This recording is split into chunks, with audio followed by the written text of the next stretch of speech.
अच्छा यार, हम पहले एमसीक्यू पे थे। What is not an example of book keeping entry? Number one, an entry made in bank column of cash book for a check received. ये तो एक ही जगह पे एंट्री हुई है ना। मतलब बुक कीपिंग का मतलब आपने उसकी ट्रांजैक्शन कंप्लीट करी हो, कंप्लीट हुई हो ट्रांजैक्शन। सही है, मतलब उसका हिसाब किताब पूरा हुआ हो, वो फाइनल अकाउंट तक पहुंची हो। Any goods return by customer, customer return कर रहे हैं तो ये क्या होती है? Cell return. कस्टमर रिटर्न कर रहे हैं वो क्या होता है? Cell return. Cell return journal में लिखा है। This is book keeping. Book keeping means only recording. चीज को लिख लेना, रिकॉर्ड कर लेना इज बुक कीपिंग। चीज को सुने, दो दो चीजों का फर्क होता है। एक होती है बुक कीपिंग और एक होती है डबल एंट्री सिस्टम। एक होता है बुक कीपिंग और एक होता है double entry system. Book keeping क्या होता है? सिर्फ लिखना, रिकॉर्ड करना, सिर्फ रिकॉर्ड कर लेना। रिकॉर्ड कर लिया बुक ऑफ प्राइम एंट्री में, जहां रिकॉर्ड करना है वहां रिकॉर्ड कर लिया, बुक कीपिंग हो गई। Book keeping is recording. Double entry system क्या है? लिखा, रिकॉर्ड किया, डबल एंट्री बनाई, टी अकाउंट बनाया, इनकम स्टेटमेंट बैलेंस शीट तक पहुंचाया। ये अकाउंटिंग है पूरी complete. Double entry system accounting है ये पूरी। तो अकाउंटिंग में, डबल एंट्री सिस्टम में और बुक कीपिंग में क्या फर्क है? बुक कीपिंग में आप सिर्फ लिखते हो, उसको आगे लेके नहीं जाते। अकाउंटिंग में क्या होता है? आप पूरी अकाउंटिंग करते हो, इनकम स्टेटमेंट बैलेंस शीट तक पहुंचाते हो। राइट, ये फर्क है इनके अंदर। अभी क्या पूछ रहे हैं? What is not an example of book keeping? Book keeping क्या नहीं होगी? जो बुक कीपिंग नहीं होगी वो क्या होगी? वो अकाउंटिंग होगी। दो ही चीजें ना, बुक कीपिंग एंड अकाउंटिंग। जो बुक कीपिंग नहीं होगी वो क्या होगी? वो अकाउंटिंग होगी। अकाउंटिंग में क्या होगा? चीज कंप्लीट होगी। बुक कीपिंग में क्या होगा? सिर्फ रिकॉर्डिंग होगी। ये कह रहे हैं इनमें से क्या ऑप्शन है जो सिर्फ रिकॉर्डिंग नहीं है? नंबर वन, कैश बुक में लिख दिया। भाई कैश बुक में लिखने के बाद आगे भी तो लेके जाओ, टी अकाउंट में लेके जाओ, इनकम स्टेटमेंट में लेके जाओ, बैलेंस शीट में लेके जाओ। नहीं, सिर्फ कैश बुक तक लिख दिया, बुक ऑफ प्राइम एंट्री तक रिकॉर्ड कर दिया, तो this is book keeping. Right, recording हो रही है, बुक कीपिंग है ये भी बुक कीपिंग है। नंबर टू ऑप्शन क्या था?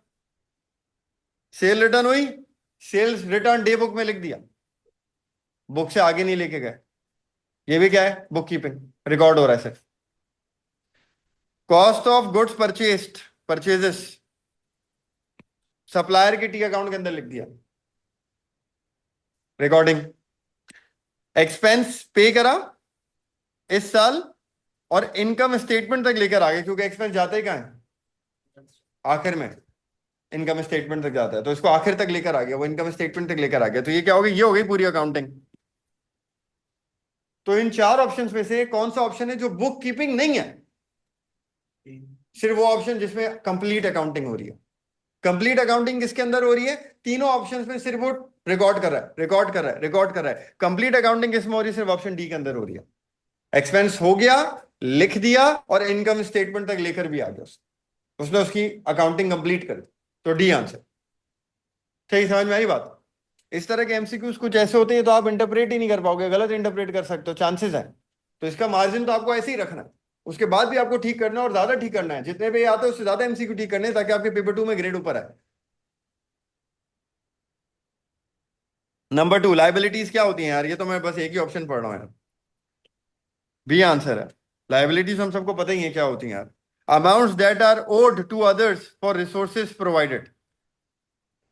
अमाउंट जो हमें दूसरे लोगों को देनी है, अगेंस्ट हमने उनसे कुछ चीजें ली, या उनसे कोई सर्विसेज ली हैं। आगे भी पढ़ लेते हैं, चलें। ऑप्शन ए क्या था? अमाउंट दैट आर ओड और ओन्ड, ओन्ड बाय बिजनेस, ये तो एसेट्स होते हैं। पहले लेक्चर में आपको बताया था, जो बताया था एसेट्स क्या होते हैं? जो बिजनेस ओन करता है और कंट्रोल करता है वो एसेट्स होते हैं। ये ओन और control, owed and owned, asset की बात हो गई। Amount that need to be written off, written off तो यार लाइबिलिटीज थोड़ी होती है। रिटन ऑफ क्या होता है? एक्सपेंस होता है। एक्सपेंस, बैड डेट भी एक एक्सपेंस है ना, तो रिटन ऑफ एक्सपेंस होता है। ये एक्सपेंस हो गया, लाइबिलिटी नहीं है। उसने लाइबिलिटी पूछा। amount that the owner owes to the business, that is capital. है फाइनेंशियल स्टेटमेंट का मतलब एसएफपी होता है ना? क्या चीज? फाइनेंशियल स्टेटमेंट का मतलब एसएफपी होता है ना? फाइनेंशियल स्टेटमेंट का मतलब होता है इनकम स्टेटमेंट और बैलेंस शीट दोनों। स्टेटमेंट ऑफ फाइनेंशियल पोजीशन का मतलब होता है बैलेंस शीट। फाइनेंशियल स्टेटमेंट का मतलब है दोनों, financial statement is income statement और बैलेंस शीट दोनों। और स्टेटमेंट ऑफ फाइनेंशियल पोजीशन ये बैलेंस शीट है और इनकम स्टेटमेंट है। Number 3, Sally maintains a full set of accounting records. She has entered the following transactions in her cash book. Cash book का सवाल, ये transaction cash book में डालिए। Requirement पहले पढ़ते हैं। Which transaction will then be entered into the nominal ledger? Nominal ledger में क्या जाएगी? ऐसे टी अकाउंट में जो खत्म हो जाता है, जिसमें सीडीवीडी नहीं आता। नॉमिनल लेजर्स जो टी अकाउंट्स खत्म हो जाते हैं उनमें कैरी डाउन्स नहीं आते, या तो वो राइट ऑफ हो जाते हैं या फिर वो ट्रांसफर टू इनकम स्टेटमेंट हो जाते हैं, उनमें आईएस आ जाता है। इनकम स्टेटमेंट में जाने वाली चीजें होती हैं वो नॉमिनल कहलाती हैं। एक्सपेंसेस, इनकम्स, एक्सपेंस के टी अकाउंट्स, इनकम्स के टी अकाउंट्स वो नॉमिनल लेजर्स होते हैं। ये आप लिखते रहे ताकि आपको याद भी रहे। तो इनकम्स का अकाउंट, एक्सपेंसेस का अकाउंट नॉमिनल लेजर्स होता है। जो एमसीक्यू मुश्किल लगाए ना, चाहे कोई भी हो, आप पेपर में मार्क करोगे, एक दिन बाद आके उसको दोबारा करोगे देखने के लिए कि वो सही हुआ या नहीं हुआ। नहीं, ये नहीं सोचोगे नवंबर 25 हो गया खत्म कहानी, नहीं। नवंबर 25 पेपर के आखिरी दिन तक करते रहोगे आप, जून 25 पेपर के आखिरी दिन तक करते रहोगे आप, लेकिन पूरा पेपर नहीं करोगे। उसमें जो जो मुश्किल लगा वो बार बार करते रहो। अच्छा, नॉमिनल लेजर्स क्या है इसके अंदर? देखिए, नंबर 1 कस्टमर। इधर सुने बात, कस्टमर कौन होता है? रिसीवेबल। रिसीवेबल कहां आता है? Income statement, balance sheet. Balance sheet, balance sheet की सारी चीजों में क्या आता है? सीडी। इनके टी अकाउंट में क्या आता है? बैलेंस शीट में जितनी चीजें रिकॉर्ड होती है ना, उनके टी अकाउंट में क्या आता है? एसेट्स हैं, non current asset balance sheet में आते हैं, सीडी। बट डिस्पोजल ना हुआ हो तो बिक गया तो खत्म हो गया ना, नहीं बिका है, सीडी। करंट एसेट्स में क्या आएगा? सीडी। लाइबिलिटीज में क्या आएगा? पे ऑफ नहीं करी तो सीडी। उधार आज तक सर के ऊपर है, चल रहा है, सीडी। कैपिटल में क्या आएगा? सीडी। तो बैलेंस शीट वाली चीजों में क्या आता है? सीडी आता है। अगर वो खत्म नहीं हुई तो ये भी साथ साथ बोलना होगा, सीडी आता है। इनकम स्टेटमेंट वाली चीजें क्या होती हैं? वो कन्वर्ट हो जाती हैं प्रॉफिट या लॉस में, खत्म हो जाती हैं। यानी कि इनकम्स और एक्सपेंसेस, उनको हम बोलते हैं नॉमिनल लेजर्स। तो नंबर 1 रिसीवेबल। रिसीवेबल कहाँ आता है? Balance sheet. बैलेंस शीट में आता है तो उसके अकाउंट में क्या आएगा? सीडी। तो ये नॉमिनल लेजर है? नहीं।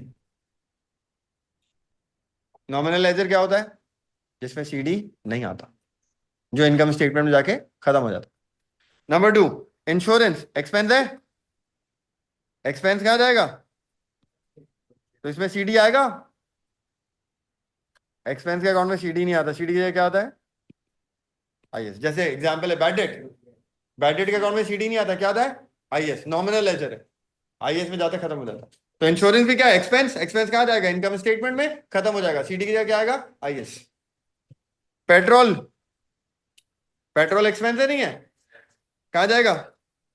आईएस। नॉमिनल लेजर हो गया। कैश सेल्स, सेल्स कहाँ जाएंगी? सेल्स कहाँ रिकॉर्ड होती है? Income statement. आईएस, आईएस में जाती है तो नॉमिनल हो गई, नहीं हो गई? नॉमिनल। तो ये तीनों नॉमिनल में जाएंगे, खत्म हो जाएंगे। तो 2, 3 एंड 4 नॉमिनल लेजर्स। क्लियर है बात? नॉमिनल लेजर समझ में आ गया क्या होता है? Number 4 an accountant in the purchase laser of x limited had a debit balance. अब मेरी बात सुने, an account in purchase laser, purchase laser is individual supplier. Individual supplier account is purchase laser. ये परचेज लेजर कंट्रोल अकाउंट नहीं है। Purchase ledger control account और purchase laser अलग अलग चीजें। परचेज लेजर क्या होता है? Individual account. जबकि पीएलसी क्या होता है? सारे सप्लायर्स का अकाउंट मिला दो वो पीएलसी होता है, और सप्लायर का एक अकाउंट इंडिविजुअल अकेले का वो परचेज लेजर होता है दोनों सप्लायर। सिंगुलर और प्लूरल का फर्क है। सिंगुलर है, एक सप्लायर है, तो दैट इज परचेज लेजर, और प्लूरल है, बहुत सारे सप्लायर थे, तो that is purchase ledger control account. खैर बेटा इधर चल रहा है मौसम, बाद में देख लियो, उधर देख। What does this balance represent? अब वो बोल क्या रहा है, कह रहा है एक सप्लायर था, लायबिलिटी था, तो लायबिलिटी में ब्रॉट डाउन हमें पता है किधर आना चाहिए, लायबिलिटी का ब्रॉट डाउन सफान किधर आना चाहिए, टी अकाउंट में ब्रॉट डाउन किस तरफ आना चाहिए, क्रेडिट पे आना चाहिए। लेकिन ये क्या बोल रहा है, डेबिट पे है, लायबिलिटी है लेकिन अकाउंट किधर है, इसका बैलेंस कहाँ है, डेबिट पे। तो क्या हो सकता है, ये वो सप्लायर है जिसको पैसे देने नहीं है, देने होते हैं तो लायबिलिटी क्रेडिट होता है, इससे पैसे उल्टा लेने, इसके अलावा हमने इसको ज्यादा दे दी, तभी ये डेबिट पर है। सप्लायर तो उधार है ना, लायबिलिटी है, लायबिलिटी का ब्रॉट डाउन किधर आता है, क्रेडिट पे आता है, क्रेडिट का मतलब हमें उसको पैसे देने, लेकिन ये डेबिट पर है, इसका मतलब इससे पैसे लेने, है सप्लायर लेकिन पैसे लेने। सप्लायर से पैसे कैसे लेने, ज्यादा दे दिए होंगे। ये ऑप्शन पढ़ते हैं क्या, तो इन ऑप्शंस में से आप पढ़ लें, ज्यादा दे दिए। प्री पेमेंट का मतलब, प्रीपेड क्या होता है, एक्स्ट्रा पेड, एक्स्ट्रा पेड, ज्यादा दे दिए, एसेट। ब्रॉट डाउन कहां गया इसका, डेबिट। बाकी अमाउंट ओड लायबिलिटी, क्रेडिट होता है ये। अमाउंट पेड, अमाउंट पेड होता तो बैंक के नाम से होता, पे टू एक्स लिमिटेड, क्रेडिट पे आता, पैसे मिल रहे हैं। टोटल परचेजेस, परचेज भी लायबिलिटी को बढ़ाता है, उधार पे सामान खरीदते हैं तो क्या होता है, लायबिलिटी बढ़ती है, क्रेडिट पे आता है, सही। तो ये बोला है सप्लायर के अकाउंट में डेबिट पर है, तो ये क्या, हमने उसको एक्स्ट्रा पे किया, बस सिंपल, मैंने आपको समझा दिया। सप्लायर लायबिलिटी क्रेडिट पे होना चाहिए, क्रेडिट पे नहीं है, डेबिट पर है, इसका मतलब हमें उल्टा उससे पैसे लेने। पैसे सप्लायर से कब लेने होंगे, जब हमने उसको एक्स्ट्रा पे कर दिया। भाई ये खुद करेंगे, कुछ गलत होंगे, समझेंगे, आ जाएंगे, वो याद होंगे। मेरे कराने से तो आपको पता ही नहीं चलेगा आपको क्या आता है क्या नहीं आता, इसीलिए कह रहा था खुद सॉल्व करें। नंबर 5 पे आ जाए, जल्दी सुने, जल्दी जल्दी। अब देखिए जो नंबर 5 वाला एमसीक्यू है, इस एमसीक्यू में हमें क्या करना होता है, इन एमसीक्यूज के अंदर हमें सारे ऑप्शंस पढ़ के देखने होते हैं कौन सा सही है। अब आपको उसने टी अकाउंट दे दिया, आप टी अकाउंट को एनालाइज करोगे, एक एक चीज देखोगे कौन सी कहां पर है, उसका मतलब क्या है, उनमें से किसी एक बात के ऊपर उसने ऑप्शन में आंसर दिया हुआ होगा। आप पढ़ते हैं इसको, पॉल अकाउंट किसका है, पॉल का अकाउंट है। ब्रॉट डाउन किधर है, ब्रॉट डाउन डेबिट पर है। सबसे पहली चीज, पॉल इंसान है, नाम से इंसान लग रहा है? इंसान क्या हो सकता है अकाउंटिंग में, दो चीजें हो सकता है, रिसीवेबल या फिर पेएबल। एसेट नहीं हो सकता इंसान, ठीक है। इंसान क्या हो सकता है, रिसीवेबल या फिर पेएबल, कोई और ऑप्शन नहीं। तो या तो ये रिसीवेबल है या ये पेएबल है। अब हमें कैसे पता चलेगा रिसीवेबल पेएबल है, ब्रॉट डाउन देख लो किस तरफ है। रिसीवेबल क्या होता है, एसेट, ब्रॉट डाउन कहाँ आता है, डेबिट पे। पेएबल क्या होता है, लायबिलिटी, ब्रॉट डाउन कहाँ आता है, क्रेडिट पे। इसका ब्रॉट डाउन कहाँ है, डेबिट पे, तो ये क्या हुआ, एसेट। एसेट मतलब ये रिसीवेबल है, रिसीवेबल का मतलब इसको समझ लो एसएलसी की तरह पढ़ो अकाउंट को। एसएलसी है नहीं, है एक बंदे का अकाउंट है, सेल लेजर है ये, लेकिन एसएलसी वाली लॉजिक से पढ़ लो उसको।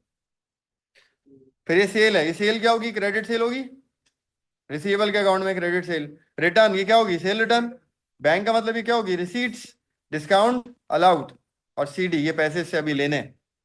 अभी हमने अकाउंट पढ़ लिया, समझ लिया, अब इनमें से कोई भी एक बात पे वो ऑप्शन देगा, हमें वो देखना है, हमें सारे ऑप्शन पढ़ने पड़ेंगे। ऑप्शन नंबर 1, 1 अप्रैल को पॉल के ऊपर उधार है 90 रुपए का। किसके ऊपर उधार है, क्योंकि पॉल क्या है, रिसीवेबल, रिसीवेबल के ऊपर उधार होता है ना, तो पॉल के ऊपर उधार है, यानी कि हमें पॉल से पैसे लेने हैं, ये मतलब है। लेकिन आप कह रहे हैं सर ये तो बड़ा मुश्किल था, हमें नहीं समझ में आया ये वाला जुमला, कंफ्यूज हो रहे हैं। कोई बात नहीं, आप कंफ्यूज हो रहे हो ना, आप आगे के 3 भी पढ़ लो, उसमें गलती निकाल लो तो भी आप ए पे आ जाओगे। जैसे ऑप्शन 2 पढ़ो, 14 अप्रैल को पॉल ने गुड्स बेचे। पॉल बेच रहा है, पॉल खरीद रहा है, पॉल कौन है, रिसीवेबल है, सप्लायर है। रिसीवेबल खरीदता है, बेचता है, तो ये बेच कैसे सकता है, ये ऑप्शन नहीं हो सकता।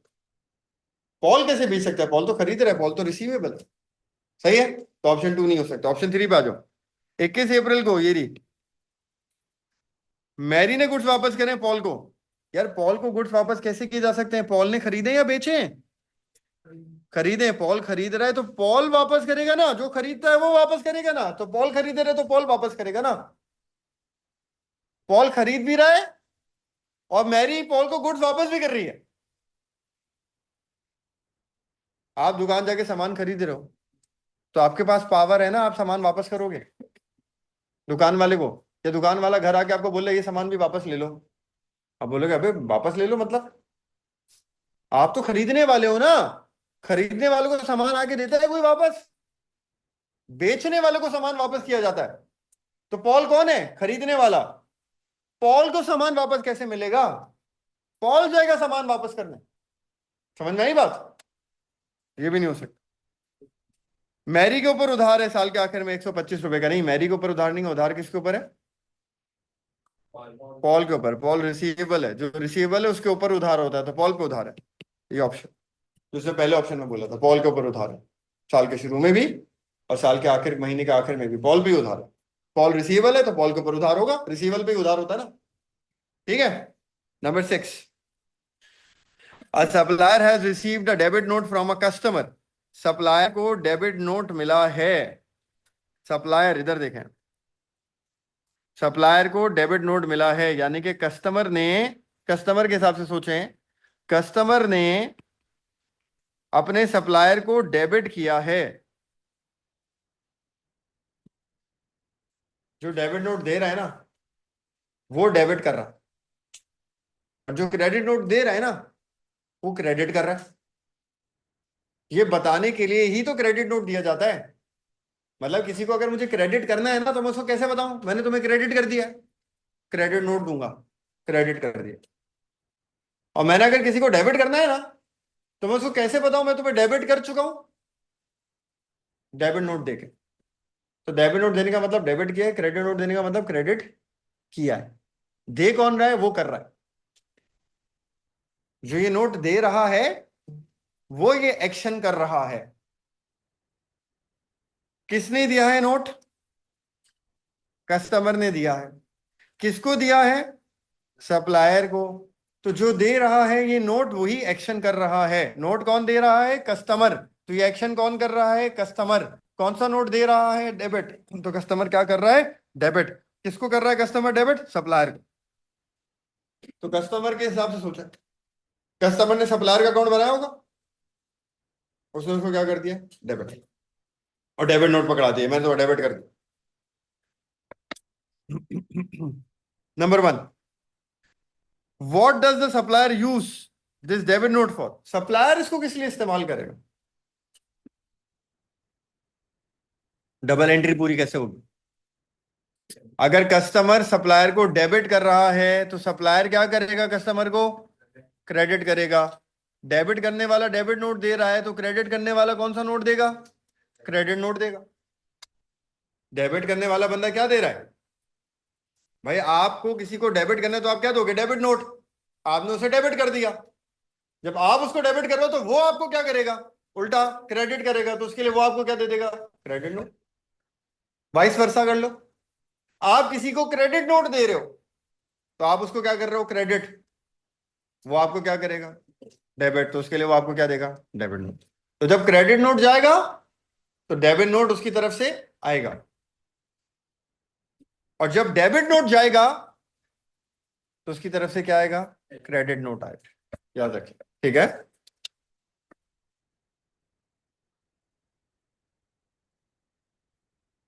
आपने उसको डेबिट नोट दिया है तो वो आपको बदले में क्या देगा? क्रेडिट। तो ये बाकी ऑप्शन भी चले बता देता हूँ। ये ऑप्शन बताने से इसलिए हमारा टाइम ज्यादा होता है, लेकिन चले आपको सारे ऑप्शन का पता चल जाता है, पूरा टॉपिक शॉर्ट ऑफ रिवाइज हो जाता है थोड़ा सा। स्टेटमेंट ऑफ अकाउंट कब दी जाती है? स्टेटमेंट ऑफ अकाउंट है महीने का हिसाब किताब। महीने का हिसाब किताब, भाई ये तुम्हारा महीने का हिसाब किताब है, लाओ पैसे दे दो, हिसाब किताब टैली कर लो, तब दिया जाता है कि मैंने आपसे पूरे महीने ट्रांजेक्शन करी, बहुत सारी ट्रांजेक्शन हुई हैं हमारी, अब मुझे डाउट है यार आपने हिसाब सही बनाया नहीं बनाया। मैंने तो सही बनाया नहीं बनाया उसका तो डाउट है, आपने भी सही बनाया नहीं बनाया ना, मेरे पैसे के मर जाएंगे यार गलत हिसाब में, क्यों? तो मैं आपको स्टेटमेंट ऑफ अकाउंट दूंगा, टैली कर लो महीने के आखिर में। भाई अपना हिसाब है ना, महीने महीने पूरा करेंगे, महीने महीने टैली करेंगे। हाँ आप बोलोगे हाँ सर 500 रुपये का बैलेंस मेरा आ रहा है, मैं भी कहूंगा 500 रुपये का बैलेंस आ रहा है, हमारा हिसाब पूरा है, चलो आगे चलते हैं। तो हिसाब टैली भी तो कराना है। तो स्टेटमेंट ऑफ अकाउंट में पूरे महीने की ट्रांजैक्शन का हिसाब किताब आपको दे दूंगा, ये रही भाई आपकी ट्रांजैक्शन, ये सेल हुई है, ये सेल रिटर्न है, ये है, ये लो डिस्काउंट है। आप भी मैच करोगे, बोलोगे हाँ सर सही है, वो स्टेटमेंट ऑफ अकाउंट तब जाता। दूसरा क्या है, सेल्स जर्नल, सेल्स जब सेल्स होती है तब जाता है। To make an entry in sale return journal, sale return के लिए कस्टमर थोड़ी देता, कस्टमर ने क्या करी है, सेल रिटर्न या परचेज रिटर्न, ये सोचो।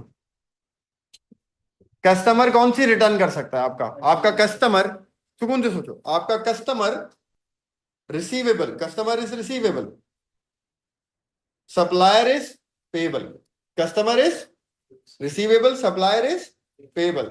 आपका कस्टमर, कस्टमर क्या हो गया, customer means receivable, receivable cell return कर सकता है, परचेज रिटर्न कर सकता है। रिसीवेबल सेल कर रहा है या परचेज कर रहा है, रिसीवेबल, रिसीवेबल के हिसाब से सोचें। आप उसको क्या कर रहे हैं ये नहीं सोचें, रिसीवेबल बनकर सोचें, रिसीवेबल खरीद रहा है या बेच रहा है, खरीद रहा है, खरीदने को क्या बोलते हैं, परचेज कर रहा है, तो वो कौन सी रिटर्न कर सकता है, परचेज रिटर्न कर सकता है। आपके लिए वो सेल रिटर्न होगी, रिसीवेबल खुद क्या कर सकता है, खरीद रहा है, परचेज कर रहा है, तो वो क्या कर सकता है, परचेज रिटर्न कर सकता है। तो यहाँ पे क्या कह रहा है, रिसीवेबल सेल रिटर्न करेगा क्या, रिसीवेबल के पास पावर ही नहीं है, रिसीवेबल सेल करता ही नहीं, रिसीवेबल तो खरीदता है, तो रिसीवेबल कौन सी रिटर्न करेगा, परचेज रिटर्न। यही एमसीक्यूज है जो इतने आसान है, लेकिन यही गलती करते हैं, यही आपसे गलत करवा देते हैं एमसीक्यू, यही मार्क्स कट जाता है। ये खुद करेंगे तो अंडरस्टैंड करेंगे कितना फंस रहे हैं इसके अंदर आप, तो आप उसकी तैयारी करें। मेरे कराने से आपको नहीं पता चलेगा कि आपको कितना आ रहा है कितना नहीं आ रहा। नंबर 7,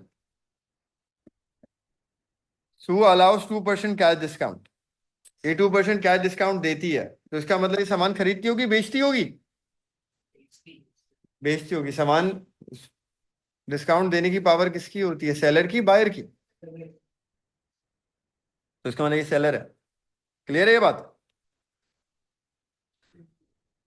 क्रेडिट कस्टमर रिसीवेबल्स को, उन लोगों को जो 28 दिन में पैसे दे देते हैं। जेन ने इससे सामान खरीदा, जेन इसकी रिसीवेबल है, जेन सामान खरीद रही है, रिसीवेबल है, कितने रुपए का खरीद रही है, 200 रुपए का। कब खरीद रही है, 10 सितंबर को खरीद रही है, लेकिन ये गुड्स 15 सितंबर को वापस कर देती है। खरीद कब रही है, 10 सितंबर को, वापस कब कर रही है, 5 दिन में वापस कर रही है, सामान वापस कर रही है, सामान ही वापस कर दिया 200 रुपए का। विच एंट्री सू मेक ऑन 15 सितंबर। मुझे एक बात बताएं, कैश डिस्काउंट कब दिया जाएगा, जब पेमेंट होगी। आप किसी बंदे को डिस्काउंट कब दोगे, जब वो पैसे लेकर आएगा। पैसे कब लेकर आएगा, 28 दिन के अंदर। पैसों की तो कहानी हुई नहीं है, पैसे तो तब होंगे ना जब वो सामान अपने पास रखेगा। उसने तो सामान ही वापस कर दिया, सामान वापस तो किस बात के पैसे भाई, सामान वापस, हिसाब क्लियर, राइट। तो डिस्काउंट की कहानी कब आएगी, जब पेमेंट की बात आएगी। पेमेंट तक बात ही नहीं जा रही, उससे पहले ही सामान वापस। तो या तो ये सेल रिटर्न है या फिर ये क्या है, परचेज रिटर्न है। सवाल ये वो पूछेगा किसके पर्सपेक्टिव से, उस हिसाब से आंसर देना। अगर वो रिसीवेबल के हिसाब से पूछेगा तो रिसीवेबल के लिए क्या है, सेल या परचेज रिटर्न, परचेज रिटर्न। और सेलर के हिसाब से पूछेगा तो उसके लिए क्या है, सेल रिटर्न। अब ये क्या पूछ रहा है भाई, सू के हिसाब से पूछ रहा है, सू कौन है, सेलर है बायर है, सेलर, सेलर के लिए क्या हुई है ये, सेल रिटर्न 200 रुपए की। डिस्काउंट तक कहानी गई नहीं है, डिस्काउंट की कहानी तब होती जब पैसों तक बात जाती, उससे पहले ही सामान वापस आ गया। तो सेलर के लिए क्या है, ये सेल रिटर्न। अगर वो बोलता जेन के लिए क्या है, जेन परचेज कर रही है, परचेज रिटर्न होती है उसके लिए। सू सेल कर रही है, सू के लिए क्या है, सेल रिटर्न है, क्योंकि वो सेल कर रही है। ले रहे, इसमें क्लैरिटी रखिएगा एमसीक्यू पढ़ते वक्त, ये कंफ्यूजिंग पार्ट्स। नेक्स्ट पे आ जाए, number 8, A trader prepared their trial balance which showed a debit column 45,000, credit column 40,000। उसने ट्रायल बैलेंस बनाया, डेबिट का टोटल आ रहा है 45,000 और क्रेडिट का टोटल आ रहा है, कौन सी साइड हल की है? क्रेडिट। कितने से हल की है? तो क्या हल्की साइड में हम क्या लिखते हैं? सस्पेंस। तो सस्पेंस क्रेडिट पे आएगा 5,000। लेकिन खैर वो पूछ क्या रहा है, अब हम देखते हैं। The following errors were then discovered. Error पढ़ने से पहले देख लें रिक्वायरमेंट क्या है। देखिए रिक्वायरमेंट में प्रॉब्लम क्या होती है। रिक्वायरमेंट में सुने बात, रिक्वायरमेंट में वो कभी कभी वो बोलता है ये बताओ गलती ठीक कर देंगे तो क्या होगा। कभी कभी वो बोलता है गलती ठीक करे बगैर ये बताओ इस गलती का असर क्या पड़ा। ये दो अलग बातें, ऑपोजिट आंसर आता है इसमें। रिक्वायरमेंट ध्यान से पढ़नी। क्या बोलता है? गलती ठीक कर देंगे तब बताओ क्या होगा। या कभी कभी वो क्या बोलता है, इस गलती की वजह से क्या होगा, ये बताओ। तो गलती ठीक करने का पूछ रहे हैं, गलती का असर क्या पड़ रहा है ये पूछ रहे हैं, हमें ध्यान से देखना। पहले हम रिक्वायरमेंट पढ़ते हैं। All errors were corrected and trial balance totals agreed. गलतियां ठीक कर दी, ट्रायल बैलेंस बैलेंस हो गया। अब टोटल क्या हो जाएगा ट्रायल बैलेंस का, ये पूछ रहे हैं। जैसे यहाँ गलतियां ठीक करने के बाद की कहानी पूछ रहा है, तो हम गलतियां ठीक करते हैं। नंबर 1, डिस्काउंट रिसीव था 500 रुपए का। डिस्काउंट रिसीव था, इनकम थी 500 रुपए की, इनकम थी। Discount received is income. Income क्या होती है? क्रेडिट होती है। ये हमने उसको क्या करा, डेबिट पे डाल दिया। दो गलतियां हैं यहाँ पे, क्रेडिट पे लिखा नहीं और बिला वजह डेबिट पे अलग लिख दिया। ठीक करते हैं इसको। कितने का डिस्काउंट रिसीव्ड है? 500 का। तो हम एंट्री बनाते हैं, डिस्काउंट रिसीव्ड इनकम क्रेडिट करेंगे कितने से? ये तो लिखी नहीं थी तो अब लिख दी, क्रेडिट पे नहीं लिखी थी, अब हम क्रेडिट पे उसको लिख रहे हैं। और जो बिला वजह डेबिट की हुई है उसे भी हटाएंगे, तो उसके लिए भी हम क्या करेंगे, क्रेडिट करेंगे। और suspense,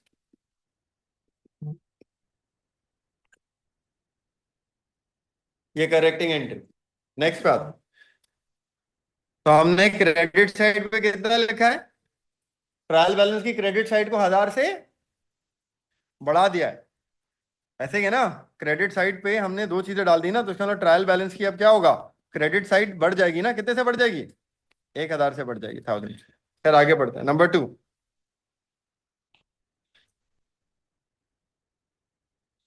return outward purchase return 250 लिखा नहीं। बोले वो परचेज रिटर्न लिखा नहीं, ये नहीं बोला उल्टी साइड पे लिख दिया, कुछ नहीं, बस वो बोले परचेज रिटर्न हमने लिखा नहीं, तो हम क्या करेंगे, उसको लिख देंगे। परचेज रिटर्न को लिखते हैं। परचेज रिटर्न डेबिट होता है क्रेडिट होता है? क्रेडिट, तो क्रेडिट पे लिख दें उसको। तो परचेज रिटर्न क्रेडिट कितना, 200। और सस्पेंस अकाउंट डेबिट कितना, 200। अगेन हमने एक और चीज लिखी है क्रेडिट साइड पे, तो हमने ट्रायल बैलेंस की क्रेडिट साइड फिर से क्या करी है, बढ़ा दिए। कितने से? 250। होल्ड अप शेयर कैपिटल क्या होता है? जो पैसे आपने शेयर होल्डर से मांगे, 1 लाख के शेयर बेचे, आपने बोला अभी यार 60,000 रुपए दे दो, तो आप जो पैसे मांग रहे हो वो कॉल्ड अप शेयर कर दो। जो बचे हैं पैसे लेने के लिए। जो मांग रहे हो, जितने के शेयर इशू करें उसमें से जितने पैसे मांग रहे हो, कॉल्ड अप का मतलब कॉल कर रहे हो, आप मांग रहे हो, वो कॉल्ड अप। जो बच गए 40,000, वो अनपेड कहलाता है, अनपेड कैपिटल, वो पे नहीं हुआ ना अभी। अच्छा भाई आगे देखें। The debit column of trial balance, बात सुने, the debit column of trial balance was overcast bye 3,750। Trial balance की जो डेबिट साइड है वो 3,750 से क्या हुई है, ज्यादा, तो उसको हम कम कर देंगे। अब डेबिट साइड को गिरा रहे हैं हम, तो डेबिट साइड को हम क्या कर रहे हैं, कम कर रहे हैं। तो ट्रायल बैलेंस की डेबिट साइड कम हो रही है, कितने से, 3,700। ठीक है। मैं इसकी डबल एंट्री नहीं बना रहा क्योंकि जो उसने रिक्वायरमेंट मांगी है ना, मैं इसी तरह बता दूं पूरी हो जाएगी, वरना कंफ्यूजन होगी। और ट्रायल बैलेंस की डेबिट साइड क्या है, 3750 ज्यादा है ना, हमने कम कर दी 750 ज्यादा। अब वो पूछ क्या रहा है, वो पूछ रहा है भाई टोटल कहाँ बैठने चाहिए। डेबिट साइड का टोटल कितना है, 45,000 है टोटल डेबिट साइड का है। अब डेबिट को गौर करिएगा, किसी भी एक साइड को हम सही कर लेंगे आपको समझ में आ जाएगा, गौर करें डेबिट को। डेबिट साइड है 45,000 की, राइट। डेबिट साइड पे प्लस हुआ है कुछ या माइनस हुआ है, माइनस हुआ है डेबिट साइड पे। क्या माइनस हुआ है, एक 3,750 से डेबिट साइड बढ़ी हुई थी, तो आपने डेबिट साइड को कितने से कम किया, ऐसे ही है, ये करेंगे नहीं करेंगे। डेबिट साइड क्या हुई आखिरी ऑप्शन में 3,750 ज्यादा, तो हम क्या करेंगे, डेबिट साइड को 3,750 कम कर देंगे, हो गया एक बात। दूसरी बात, डिस्काउंट रिसीव डेबिट पे लिखा हुआ था, वो डेबिट से हटाया ही नहीं हटाया। डिस्काउंट रिसीव जो 500 डेबिट पे डाला हुआ था उसको भी तो हमने डेबिट से हटाया है ना, तो डेबिट साइड वो उससे भी तो कम होगी नहीं होगी। तो आपने डेबिट साइड से क्या क्या करा है, आपने डेबिट साइड से एक डिस्काउंट रिसीव जो गलत डाला हुआ था डेबिट साइड पे वो 500 हटाया, तो 500 से वो वैसी गिर गई, 500 का बैलेंस हटा तो 500 से डेबिट साइड वैसी गिर गई, और 3,750 भी हटा दिया आपने। तो ये दो चीजें आपने डेबिट साइड से हटाई हैं, तो डेबिट साइड कितनी हो गई, 4740,750 की हो गई डेबिट साइड। क्रेडिट भी इतनी हो जानी चाहिए। चलें क्रेडिट की बात कर लेते हैं हम। अब आप आ जाएं क्रेडिट पे, ध्यान से सुनिएगा, क्रेडिट में एक कंफ्यूजन है, एक ही दफा बताऊंगा। वैसे ही आंसर है, यहां से भी कर सकते हैं आप, काफी है, तो फिर आप देख लें credit side. Credit side total कितना था, क्रेडिट टोटल कितना था, 40। क्रेडिट पे क्या क्या डला है, क्रेडिट पे क्या क्या डला है उस पे फोकस करें। नंबर 1, 500 डला है या 1000 डला है क्रेडिट पे, सोच के बताएं, इस 1000 को मत देखें मेरे। आपने ट्रायल बैलेंस की क्रेडिट पे क्या डाला है, 500 डाला है या 1000 डाला है, 500 डाला है, और 500 डेबिट से हटाया है। जो डेबिट पे डिस्काउंट रिसीव डाला हुआ था ना, वो आपने हटाया है, और क्रेडिट पे 500 डाला है, तो क्रेडिट साइड पे क्या ऐड करा है, 500। 1000 नहीं कर रहा है, 500 डाला है, क्योंकि देखें बाकी 500 इधर से हटाया है और एक 500 इधर डाला है, तो 1000 का सेट बना था डिस्काउंट रिसीव। तो क्रेडिट पे डाला कितना है, सिर्फ 500, और परचेज रिटर्न डली है कितनी, 250। तो इसका टोटल भी कितना हो गया। तो आप किसी भी तरह से एक आंसर निकाल सकते थे, आप सिर्फ डेबिट साइड सॉल्व करके भी आंसर निकाल सकते थे, आप क्रेडिट साइड सॉल्व करके भी आंसर निकाल सकते थे। सही है, वो एरर्स की करेक्शन नहीं पूछ रहा, वो ये पूछ रहा है कि जो बैलेंस डाल रहे हो और निकाल रहे हो उसके बाद उनके टोटल्स किधर बैठेंगे, ये पूछ। क्लियर है ये बात, समझ में आ गई गाइस, में कोई मसला किसी को। नेक्स्ट पे आ जाओ, कौन सा था एमसीक्यू, 8, 9 देखें। Trial balance did not agree, trial balance balance नहीं हो रहा, he entered the difference in suspense account, suspense account बनाया, सस्पेंस अकाउंट में बैलेंस डाल दिया। ये एरर पता चले, एरर पढ़ने से पहले देखिए रिक्वायरमेंट क्या है, what was the original balance of suspense account, यानी कि वो पूछना चाह रहा है हमें सस्पेंस अकाउंट का ब्रॉड डाउन बताओ, हमें ब्रॉड डाउन नहीं दे रहा सस्पेंस अकाउंट का। सही, हमने एरर्स के सवाल करें, क्या होता है इन सवालों में, हम सारे करेक्टिंग एंट्री सस्पेंस अकाउंट की डालते हैं, और जो डिफरेंस होता है हम उसको क्या बोलते हैं, ब्रॉड डाउन, तो हमें वो निकालना। हम एरर ठीक करेंगे और जो फर्क आएगा वो ब्रॉड डाउन कहलाएगा। हम एरर ठीक करेंगे और जो फर्क आएगा वो क्या कहलाएगा, brought down. Number 1, payment 200, expense repair expense होता है, रिपेयर एक्सपेंस की एंट्री थी, कितने की एक्सपेंस पे करा है, 200 का, वो हमने motor vehicle non current asset में डाल दिया। ये एरर ऑफ प्रिंसिपल है। क्या होता है, एक्सपेंस को एनसीए बना दिया, इसमें सस्पेंस नहीं आएगा, दो गलतियां। क्या गलतियां हैं, एनसीए ज्यादा किया हुआ है, बिलावजे लिखा है ना, एनसीए ज्यादा हुआ है, और एक्सपेंस लिखा हुआ नहीं है, तो एंट्री रिकॉर्ड करता,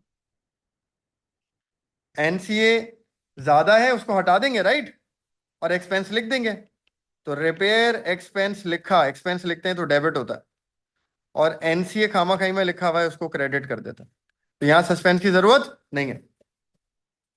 क्लियर है ये बात? एंट्री 1 समझ में आ गई सबको? ये सस्पेंस में नहीं जाएगी, इसका इफेक्ट सस्पेंस में कुछ भी नहीं है। नंबर 2 पे आ जाए। ड्रॉइंग्स 150 की हुई हैं, कह रहे कैश बुक में तो सही लिखा है लेकिन ड्रॉइंग्स में नहीं लिखा, तो गलती सिर्फ एक चीज में सस्पेंस आएगा। किस में गलती है? आप ना, ये मुश्किल होते हैं एमसीक्यूज एरर्स की, और 2-3 आते हैं एरर्स के एमसीक्यूज। हाँ ना, सुनो ना बात। तो एरर्स के एमसीक्यू हर पेपर में 2 से 3 आएंगे यार। 3 एमसीक्यू का मतलब 9 नंबर है ये पेपर 2 के आपके।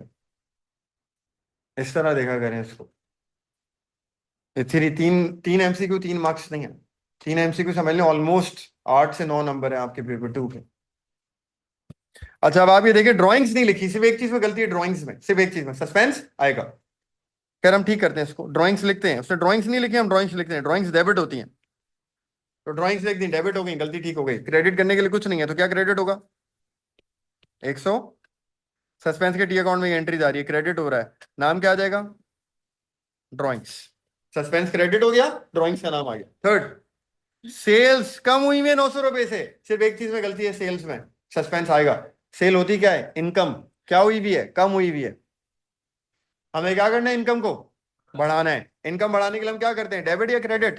क्रेडिट। तो इनकम बढ़ाने के लिए हम क्या करेंगे? क्रेडिट। कितने से? 900। गलती ठीक हो गई, डेबिट पे क्या है? कुछ नहीं, वहां क्या आ जाएगा? सस्पेंस। डेबिट कितना? 900। सस्पेंस का डी अकाउंट डेबिट हो जाएगा, नाम क्या आ जाएगा? क्रेडिट साइड पे आ रहा था, तो हमने सीडी की जगह उसको क्या कर दिया? ब्रॉड डाउन बना दिया। सस्पेंस में ब्रॉड डाउन आ रहा है क्रेडिट साइड पे 750, ये आंसर है। तो ये बोला भाई कितना बैलेंस आ रहा है? 750। ठीक है, 750 आपका आंसर है, बी आंसर। नेक्स्ट पे आ जाए। एमसीक्यू नंबर 10 देखें, आसान है यार, ये जल्दी से कर लें यार। पैसे मिल रहे हैं रिसीवेबल से गाइस, रिसीवेबल से पैसे मिल रहे हैं। कितने पैसे मिल रहे हैं? चेक मिल रहा है 300 रुपए का। उसने क्या करा है? गलती से जाहिर से मिला है। उसने जाहिर को, वैसे डबल एंट्री क्या बनती है? पैसा आता है तो बैंक डेबिट होता है और रिसीवेबल क्रेडिट होता है। Bank debit, receivable credit. उसने उल्टी एंट्री बना दी है, उसने रिसीवेबल डेबिट और बैंक क्रेडिट कर दिया है। अब हमें एरर को ठीक करना है।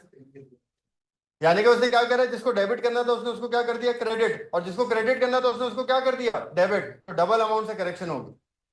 वो डेबिट वाले को क्रेडिट करके बैठा हुआ है। देखिए क्या होता, अगर उसने लिखा ही नहीं होता तो हम लिखते सिर्फ, लेकिन डेबिट वाले को उसने क्रेडिट कर दिया और क्रेडिट वाले को उसने क्या कर दिया है? डेबिट। देखें उल्टा कर दिया। तो हम डबल अमाउंट से करेक्शन करेंगे। तो हम क्या करेंगे? बैंक को डेबिट करेंगे 600 से, 300 के बजाय कितना हो जाएगा? डेबिट बैंक 600, और रिसीवेबल क्रेडिट कर देंगे कितने से? 600। तो आपका आंसर क्या हो जाएगा? बी हो जाएगा, बैंक डेबिट और रिसीवेबल क्रेडिट। 600 अमाउंट डबल क्यों हो गई?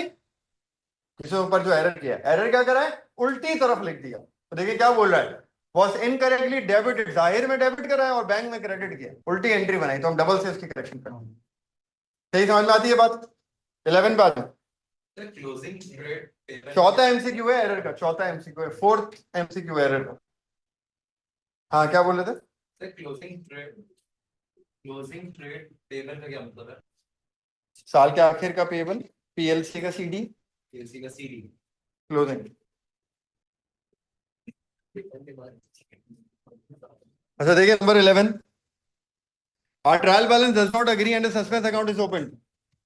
सस्पेंस अकाउंट बन गया है, which statement is not correct, not correct. Error of commission and error of original entry are entered in suspense account. बिल्कुल। ये कौन से एरर हैं जिनके नाम है? ये कौन से एरर होते हैं? नॉट अफेक्टिंग ट्रायल बैलेंस, और इनमें सस्पेंस अकाउंट नहीं आता। तो एरर ऑफ कमीशन ए की जगह बी में लिख दिया, बी की जगह सी में लिख दिया, उसमें सस्पेंस नहीं आता। एरर ऑफ ओरिजिनल एंट्री, 200 रुपए से एंट्री बनानी थी, 190 से एंट्री बना दी, लेकिन डेबिट क्रेडिट दोनों गलत किया, इसमें सस्पेंस नहीं आता। तो ये जितने भी एरर्स के नाम है ना हमारे, ये एरर्स जो है इनके नाम है errors not affecting trial balance, इसमें सस्पेंस नहीं आता। देखिए क्या नाम है इनके? एरर्स, आपको पहली क्लास में बताया था एरर की। Not affecting trial balance, not affecting का मतलब ट्रायल बैलेंस को अफेक्ट नहीं कर रहे, सस्पेंस अकाउंट नहीं आएगा। ये यही कह रहे इसमें सस्पेंस आता है? नहीं भाई नहीं आता। और ये यही पूछ रहे गलत बात क्या है? ये गलत बात, इनमें सस्पेंस नहीं आता और वो कह रहे सस्पेंस आता है, तो ये आंसर। ठीक है, नंबर 12 आ जाओ।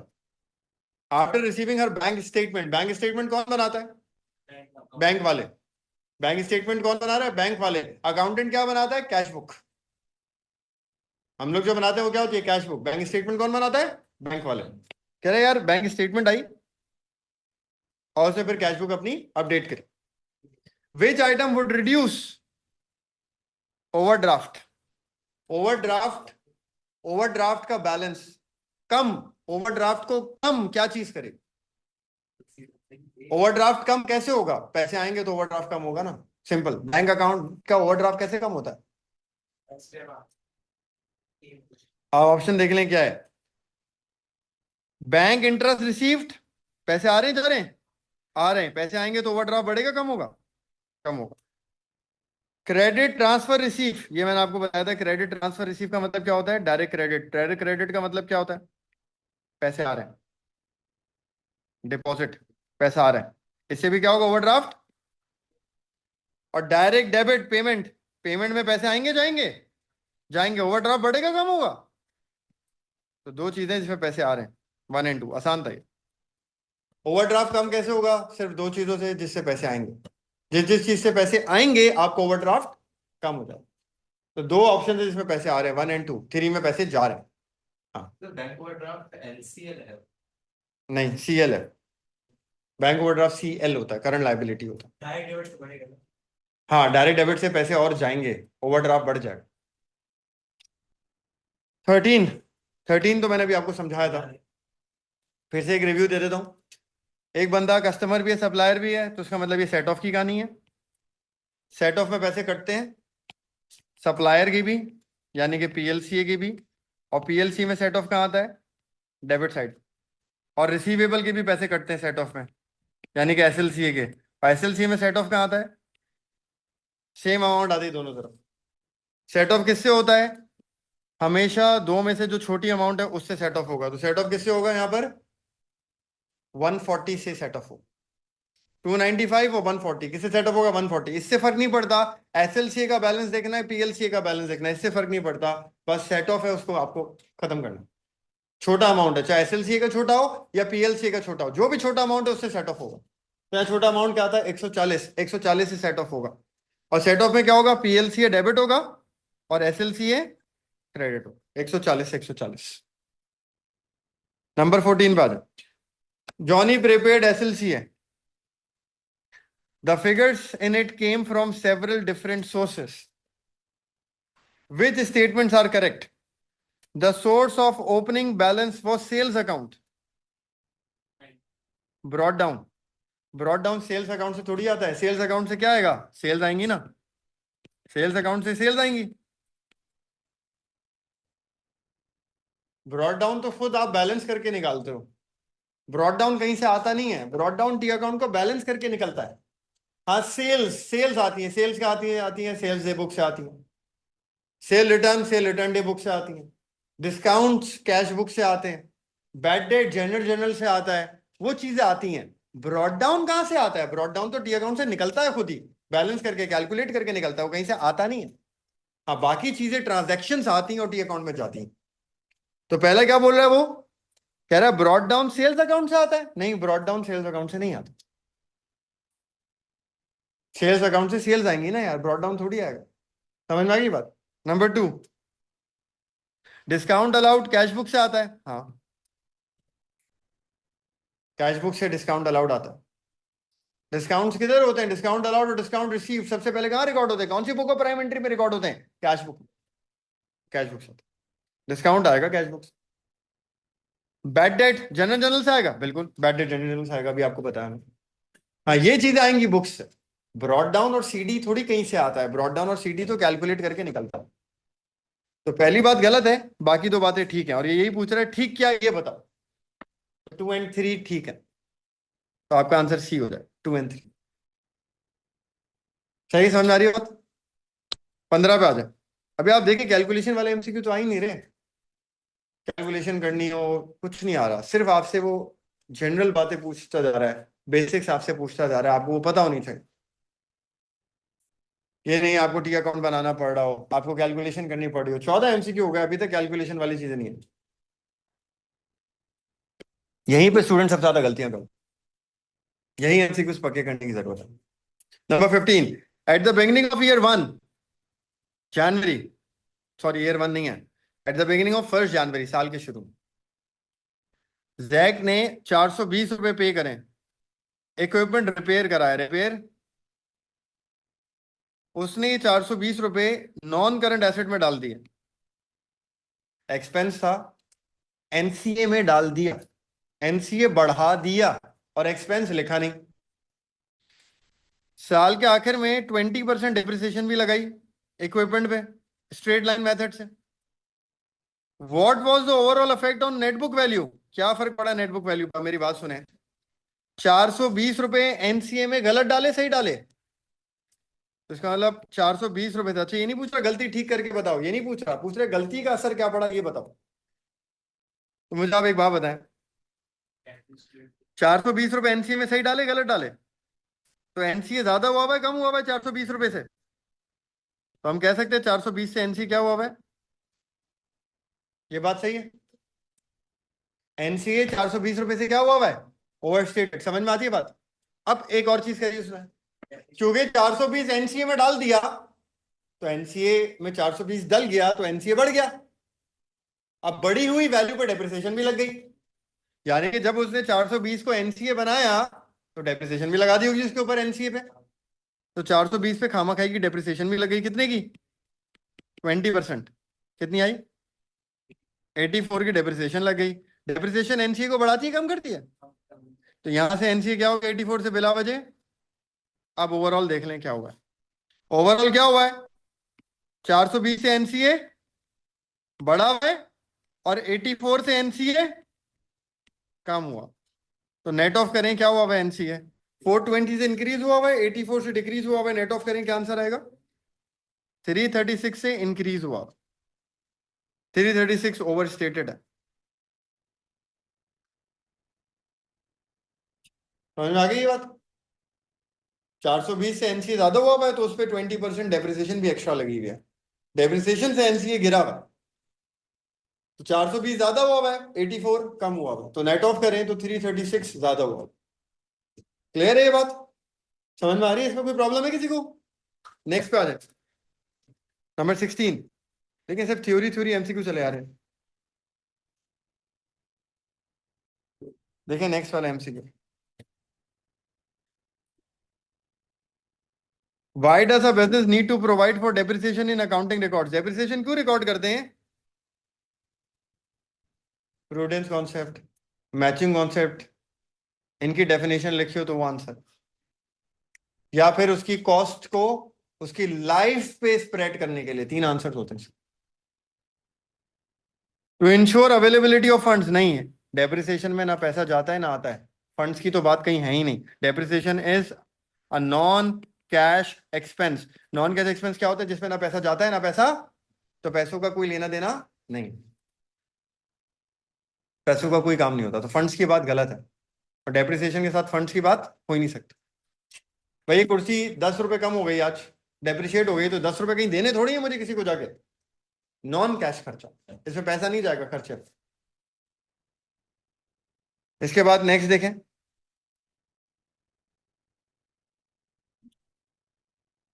कहाँ है, हाँ, to ensure non current asset value is not overstated, current asset लिखा है सॉरी, हाँ नॉन करंट लिखा होता तो ठीक होता, करंट एसेट है, करंट एसेट तो डेप्रिशिएट होता ही नहीं है, डेप्रिसिएशन का करंट एसेट से ताल्लुक है ही नहीं, एनसीए से। Number 3, to record as an expense the amount of NCA used during the year, जितना एनसीए ड्यूरिंग द ईयर इस्तेमाल कर लिया आप उसको क्या कर दो, राइट ऑफ कर देते हो, जितना एनसीए इस्तेमाल हो गया उतनी वैल्यू गिर गई, जितनी वैल्यू गिर गई उतना आप एक्सपेंस में डालते हो डेप्रिसिएशन, ये बात समझ में आती है। Number 4, to show non current asset market value, कभी भी मार्केट वैल्यू पे नहीं आते नॉन करंट एसेट, तो डेप्रिसिएशन से, ये याद रखिएगा बात, डेप्रिसिएशन से एसेट की मार्केट वैल्यू नहीं आती, नेट बुक वैल्यू आती है। डेप्रिसिएशन से एसेट की मार्केट वैल्यू नहीं आती, कौन सी वैल्यू आती है, नेट बुक वैल्यू आती है, और net book value is not equals to market value. Net book value क्या होती है, आपकी अंदाजा होती है, अंदाजा, अंदाजन वैल्यू होती है, मार्केट वैल्यू नहीं होती। मार्केट वैल्यू हम देखते नहीं है, क्योंकि हम कौन सा कॉन्सेप्ट यूज करते हैं, historical cost concept. Historical cost concept क्या कहता है? कह रहा है यार मार्केट वैल्यू मत देखो, जितने का खरीदा एसेट उतने का लिखो और डेप्रिशिएट करते हो। मार्केट वैल्यू हम नहीं लिखते। सही है, तो ये भी गलत है, तो सी आंसर होगा। चलिए यार, ये theory theory theory theory theory आज समझते, थ्योरी आसान है। आपका टॉपिक बहुत पक्का होना चाहिए एमसीक्यूज के लिए। इतनी टॉपिक की स्ट्रॉन्ग अंडरस्टैंडिंग होनी चाहिए कि आप थ्योरी का आंसर कर सकते। तभी तो दे रहा है, वो गलत करते हैं तभी तो दे रहा है, वरना वो आपके लिए आसान करके देगा। 17, एन एसेट ओरिजिनली कॉस्टिंग 20,000, 15,000 से डेप्रिशिएट हो चुका है और 3,000 का पे किया है। कह रहा है यार प्रॉफिट हुआ है लॉस हुआ है डिस्पोजल पे, पहले ये बताओ। प्रॉफिट है लॉस है डिस्पोजल पे, करें सॉल्व। डिस्पोजल अकाउंट बना ले। क्या है पहला कैलकुलेशन वाला एमसीक्यू? कॉस्ट कितनी है, डेप्रिसिएशन कितनी लग चुकी है, पैसा कितना मिल रहा है, बैलेंस करें। क्या आ रहा है? क्रेडिट साइड पे आ रहा है 2,000। क्रेडिट पे आता है तो क्या होता है? तो डिस्पोजल अकाउंट में एंट्री किस साइड पर है? कह रहे डिस्पोजल अकाउंट में एंट्री किस तरफ आएगी? क्रेडिट कितनी? जो इनकम स्टेटमेंट में जाएगी, आई एस में जाएगी। लॉस है ना, आई एस में जाएगा। ठीक है, नेक्स्ट पे आ जाए 18 पे। क्योंकि ये नहीं पूछ रहा इनकम स्टेटमेंट में डबल एंट्री बताओ क्या है। इनकम स्टेटमेंट के हिसाब से नहीं पूछ रहा। इनकम स्टेटमेंट की डबल एंट्री क्या बनती है? सुने, इनकम स्टेटमेंट डबल एंट्री क्या बनती है? लॉस है एक्सपेंस है तो डेबिट होता है, और प्रॉफिट है तो इनकम स्टेटमेंट क्या होता है? क्रेडिट होता है। ये इनकम स्टेटमेंट की डबल एंट्री है। वो इनकम स्टेटमेंट डबल एंट्री नहीं पूछ रहा, डिस्पोजल अकाउंट की पूछ रहा। डिस्पोजल अकाउंट में किधर होगा? क्रेडिट। याद रखिएगा फर्क क्या है। वो बोलता है इनकम स्टेटमेंट में क्या डबल एंट्री बनेगी? लॉस है एक्सपेंस है, इनकम स्टेटमेंट क्या होगी? डेबिट। इनकम स्टेटमेंट पूछता तो डेबिट आंसर आता है। इनकम स्टेटमेंट नहीं पूछ रहा, डिस्पोजल का टी अकाउंट पूछ रहा है, उसमें कहेंगे एंट्री क्रेडिट। तो 18, why should prepaid income be shown in balance sheet? Financial statement होगा बैलेंस, सॉरी फाइनेंशियल स्टेटमेंट से income statement balance sheet both. Prepaid income क्या होती है? प्रीपेड इनकम की एग्जांपल है सब्सक्रिप्शन इन एडवांस। ये प्रीपेड इनकम है, ऐसी इनकम जो पहले से मिल गई। Subscription in advance is prepaid income. Extra income, advance income, so that credit customers pay the correct amount।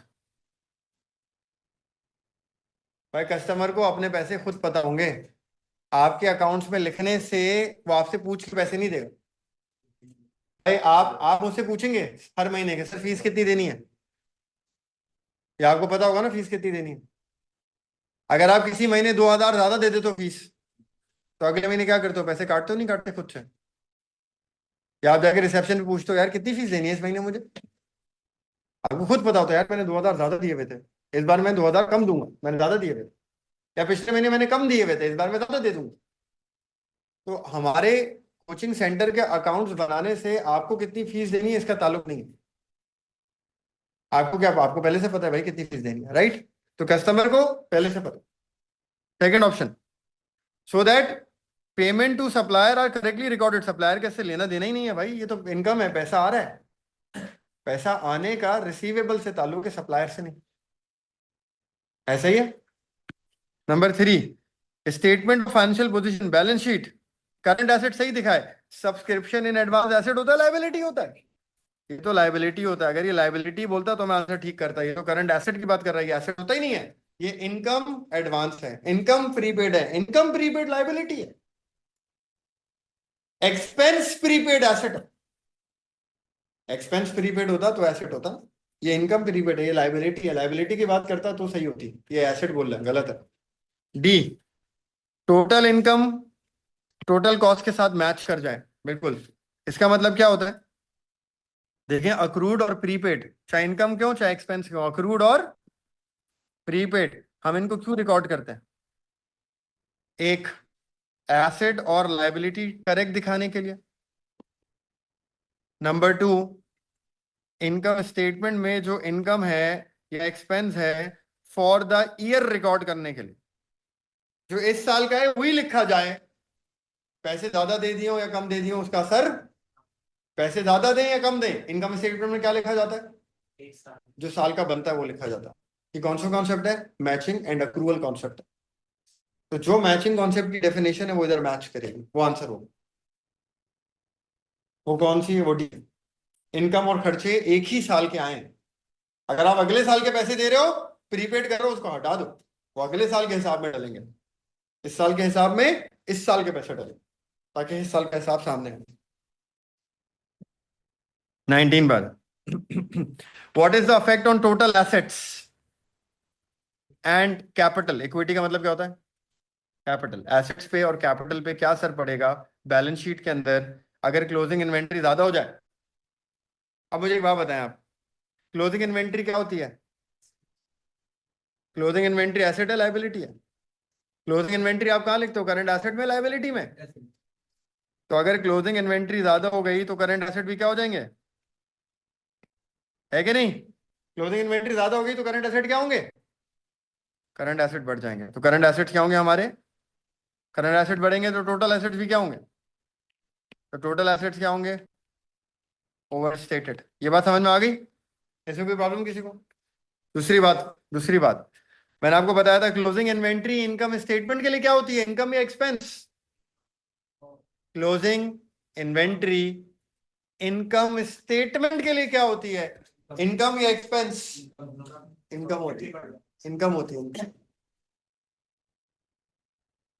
Closing inventory दो चीजें होती हैं, इनकम स्टेटमेंट में भी आती है और बैलेंस शीट में भी आती है ना, दोनों जगह आती है। तो दो चीजें होती हैं। क्लोजिंग इन्वेंट्री इनकम स्टेटमेंट के लिए क्या होती है, इनकम। बैलेंस शीट के लिए क्या होती है, asset. Closing inventory income statement के लिए क्या होती है, इनकम। बैलेंस शीट के लिए क्या होती है, एसेट। अब क्लोजिंग इन्वेंट्री इनकम स्टेटमेंट के लिए क्या है, तो जब आपने क्लोजिंग इन्वेंट्री बढ़ा दी इसका मतलब इनकम स्टेटमेंट की इनकम, इनकम ज्यादा हो गई तो प्रॉफिट, प्रॉफिट ज्यादा हो गया तो कैपिटल में ऐड होगा, कैपिटल भी क्या हो गया,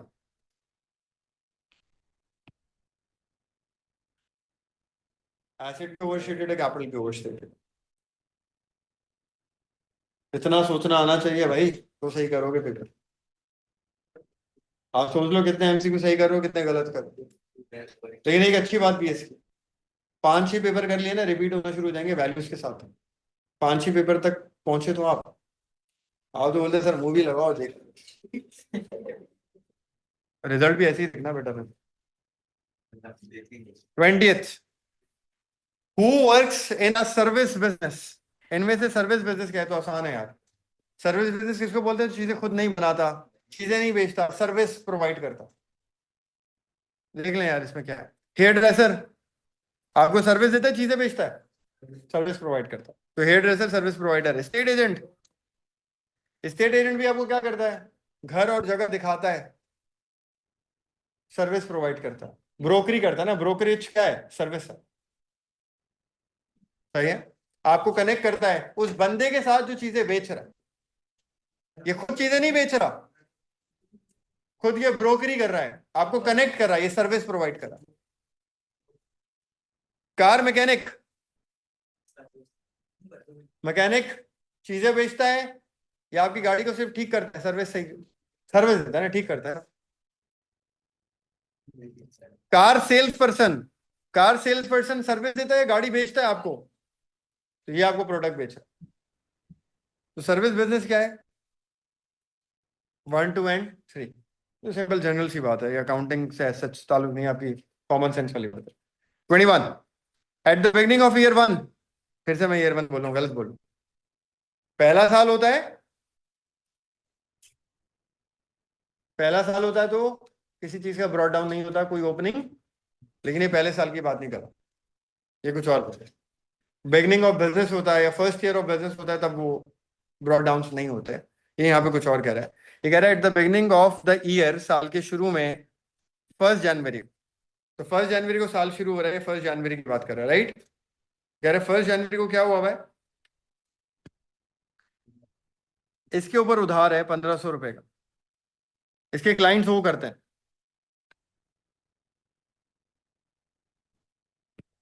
इससे लेने क्लाइंट्स, सही है, पैसे लेने, 1500 रुपए लेने। इसके बाद क्या हुआ, आगे पढ़े। ड्यूरिंग द ईयर 18,000 रुपये मिल गया, 1,500 रुपये वो करते थे, 18,000 मिल गया। और साल के आखिर में 800 रुपये कमीशन अभी भी बाकी है। इनकम स्टेटमेंट में कितना जाएगा? आईएस बना लें जरा इसकी, आईएस बना के क्या, सॉरी टी अकाउंट बना लें और आईएस निकाल लें। ये क्या है, कमीशन इसकी इनकम है एक्सपेंस है? यहाँ पे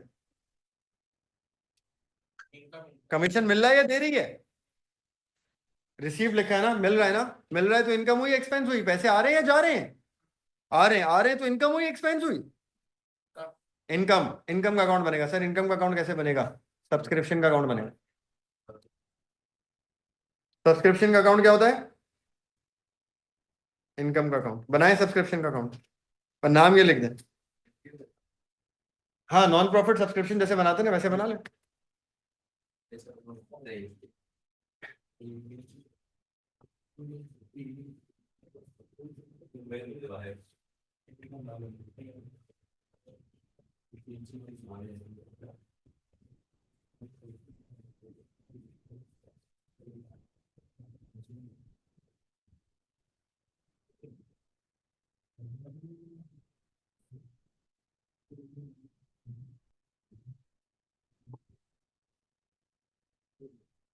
यार वो मुझे जूम का पासवर्ड बताएगा, है किसी को मीटिंग का?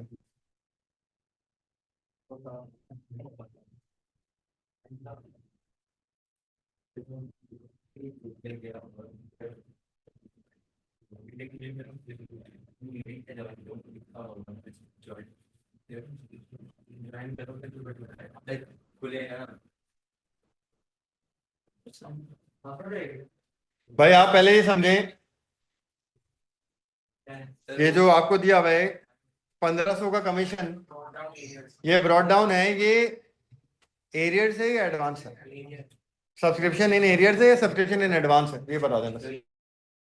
ये सब्सक्रिप्शन इन एरियर्स है, राइट? ये क्या है? Subscription in arrears, brought down. और फिर जो पैसे मिले ये क्या है? बैंक सब्सक्रिप्शन रिसीव्ड है। और फिर आखिर क्या है? Subscription in arrears. Subscription in arrears शुरू का, सब्सक्रिप्शन इन एरियर्स आखिर का। 678 620। Thank you. समझ में आ गई बात? तो ये क्या है? Subscription in arrears brought down, subscription in arrears carried down, और सब्सक्रिप्शन रिसीव्ड। बना ले टी अकाउंट, बैंक बना ले। एरियर्स बैंक है, बैंक बैंक बैंक।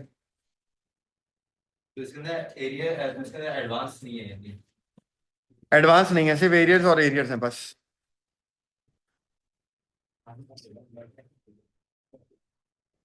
बैंक का एंडिंग देता है तो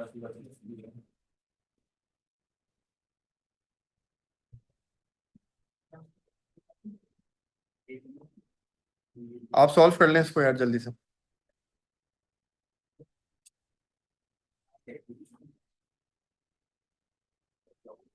तो एमसीक्यू 21,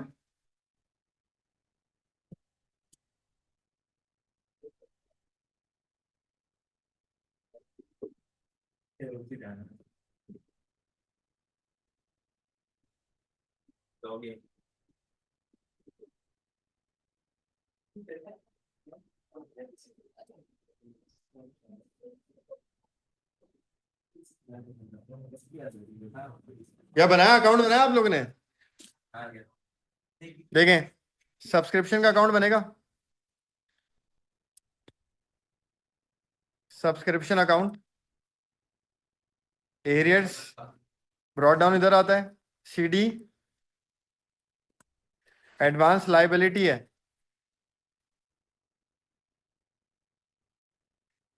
बैंक यहाँ आता है, राइट? यही अकाउंट है।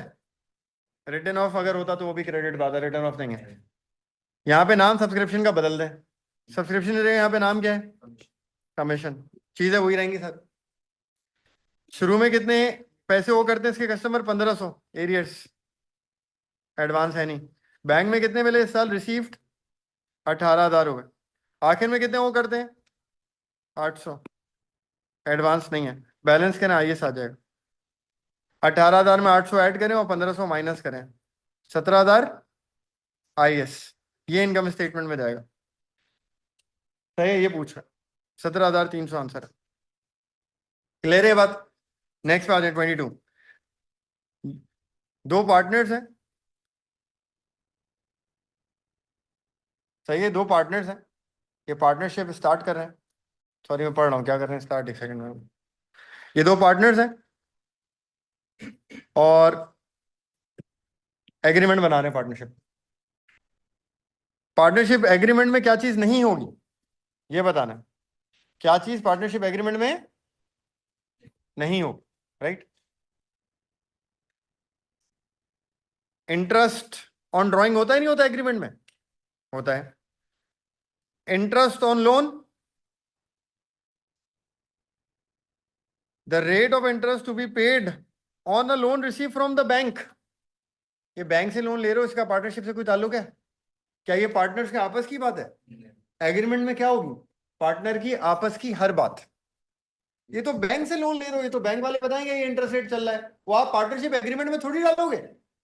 आपके काबू में थोड़ी है ये चीज, आपके कंट्रोल में थोड़ी है कि बैंक कितना इंटरेस्ट लेगा। ये तो बैंक वाले बताएंगे ना, हम ये इंटरेस्ट चार्ज करेंगे भाई। ऐसे ही है कि नहीं है? तो इसका पार्टनरशिप एग्रीमेंट में कोई काम।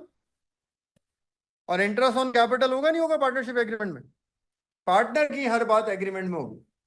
इंटरेस्ट ऑन कैपिटल पार्टनर का है, होगा। इंटरेस्ट ऑन ड्राइंग पार्टनर का है, होगा। इंटरेस्ट ऑन लोन पार्टनर का है, होगा।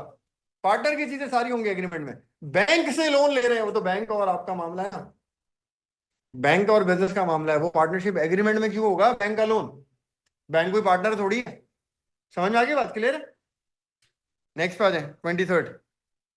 ये दो पार्टनर्स हैं, प्रॉफिट और लॉस के रेशियो क्या है? 2:1। राज को सैलरी मिलेगी 3,000 की, सिर्फ एक पार्टनर को सैलरी है। प्रॉफिट कितना है साल का? 14,100। साल के शुरू में इसके करंट अकाउंट में ब्रॉड डाउन का है डेबिट में, करंट अकाउंट का ब्रॉड डाउन का है डेबिट 1,800। कह रहे करंट अकाउंट का बैलेंस बताओ, सीडी अगले साल का बैलेंस बताओ, सीडी को बीडी बनाओ और वो बताओ। तो पहला आप एप्रोप्रिएशन अकाउंट बनाओ गाइस, सुने। नेट प्रॉफिट कितना है बिजनेस का? इंटरेस्ट ऑन ड्रॉइंग है लेस एप्रोप्रिएशंस। सैलरी है एक पार्टनर की है, किसकी है? राज की। कितनी सैलरी है? किसी और पार्टनर की सैलरी है। ये एप्रोप्रिएशन तो एक पार्टनर का नहीं बनता ना, एप्रोप्रिएशन तो सारे पार्टनर्स का बनता है। इसमें सारे पार्टनर्स की चीज आती है। अगर रोहित की सैलरी होती वो भी आती।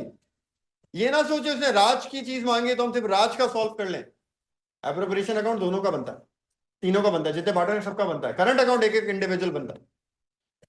दूसरे पार्टनर को तो वैसे भी कुछ नहीं है, ठीक है? नहीं है ना? सॉल्व कर लें इसको। कोई इंटरेस्ट ऑन कैपिटल नहीं है, कितना बचेगा?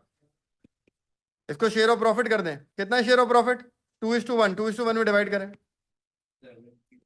7,400। और दूसरे का 30। इसमें हमें अकाउंट किसका बनाना है? करंट अकाउंट राज का। राज के करंट अकाउंट में ब्रॉड डाउन किधर है? डेबिट पे। कितना ब्रॉड डाउन है डेबिट पे? 1,800। बाकी क्रेडिट पे क्या आएगा? इसकी सैलरी आएगी और शेयर ऑफ प्रॉफिट आएगा। ड्राइंग्स दी हुई सवाल में, इंटरेस्ट ऑन ड्राइंग, बोनस वगैरह, इंटरेस्ट ऑन कैपिटल। ये सिर्फ मैं इसलिए लिख रहा हूं ताकि आपको फॉर्मेट रिवाइज हो जाए। बैलेंस करें, सीडी निकालें। सीडी डेबिट पे आएगा, बताएं कितना आ रहा है सीडी? कितना? 8,600 आ रहा है सीडी। ये ब्रॉड डाउन बनेगा क्रेडिट साइड पे, कितना? 80। ये पॉजिटिव बैलेंस है, करंट अकाउंट का नेगेटिव बैलेंस है, पॉजिटिव। सीडी डेबिट पे आता है तो कौन सा बैलेंस होता है? वो करंट अकाउंट का पॉजिटिव। खैर ये पॉजिटिव नेगेटिव नहीं पूछ रही मैं, आपको ऐसी रिवाइज कराने के लिए बता रहा हूं, आपको याद आ जाए। करंट अकाउंट का सीडी अगर क्रेडिट पे तो डेट इज पॉजिटिव बैलेंस, सही है। और अगर क्रेडिट पे होता तो वो नेगेटिव बैलेंस होता। तो सीडी डेबिट पे ये पॉजिटिव बैलेंस। खैर ये पूरा बैलेंस बताओ कितना हो गया? 8,600 आंसर। पहले एप्रोप्रिएशन बनाया, एप्रोप्रिएशन बनाने के बाद हमने क्या करा? उसको करंट अकाउंट में डाला। और ठीक है, समझ में आ गई बात? चले आगे नेक्स्ट एमसीक्यू पे। जल्दी आया, स्लो हो गई स्पीड हमारी। Company provided the following information. OSC broad down, SOCE के ब्रॉड डाउन दिए में, ओएससी का रिटेन प्रॉफिट का और डिबेंचर लॉन्ग टर्म लाइबिलिटी। कह रहे हैं how much was the equity and the capital employed of BCD. Equity किसको बोलेंगे आप? इक्विटी सारे रिजर्व्स। यही सेम एमसीक्यू कल 2025 में भी था, जून में भी था, जो आपको कराया था इसी तरह का। रिजर्व्स इक्विटी हैं और reserves plus long term liability capital employed है। यार रिजर्व्स कितने हैं बताएं जल्दी, देखिए सवाल में रिजर्व्स कितने हैं, तीन चीजों में से रिजर्व्स कितने हैं? दो। तो ये क्या बनेगी इक्विटी, कितनी इक्विटी हो गई 3 लाख और 2 लाख, तो आपकी इक्विटी कितनी हो गई 5 लाख, ये इक्विटी है 5 लाख की इक्विटी हो गई। और जब आप रिजर्व्स तो लेते ही लेते हैं, रिजर्व्स के अंदर लॉन्ग टर्म लायबिलिटी भी मिला देते हैं तो वो कहलाता है कैपिटल एम्प्लॉयड। तो कितना हो गया कैपिटल एम्प्लॉयड? तो 5 लाख और 670 आंसर, डी आंसर। क्लियर है ये बात? इक्विटी क्या होती है और कैपिटल एम्प्लॉयड क्या होता है? Number 25, which statement correctly describes called up share capital. Called up क्या होता है? कंपनी ने शेयर सेल करे 2 लाख रुपए के, अब सुन लीजिए बात ध्यान से, 2 लाख के शेयर बेचे, ये कहलाता है इशूड कैपिटल। जितने के टोटल शेयर बेचे वो क्या कहलाएगा? Issued capital. कंपनी ने कहा 2 लाख में से अभी हमें 1.5 लाख रुपए दे दो, कंपनी 2 लाख में से पैसे कितने मांग रही है? ये कहलाएगा कॉल्ड अप। और 1.5 लाख में से शेयर होल्डर ने पैसे दे दिए 1,20,000, शेयर होल्डर ने भरे कितने? 1 लाख, ये क्या हो गया? Paid up. क्लियर हो गई ये बात? हेलो, हाँ बस मैं पहुंच गया, पहुंच गया। ठीक है, वहीं कॉलेज पे हूँ मैं, बस यहाँ से निकल के पहुंच, गली में ही है, 1 मिनट में, तो 2 मिनट का। हाँ हाँ, निकल जाओ पहुंच जाओ। ओके लो। अच्छा यार आगे सुने,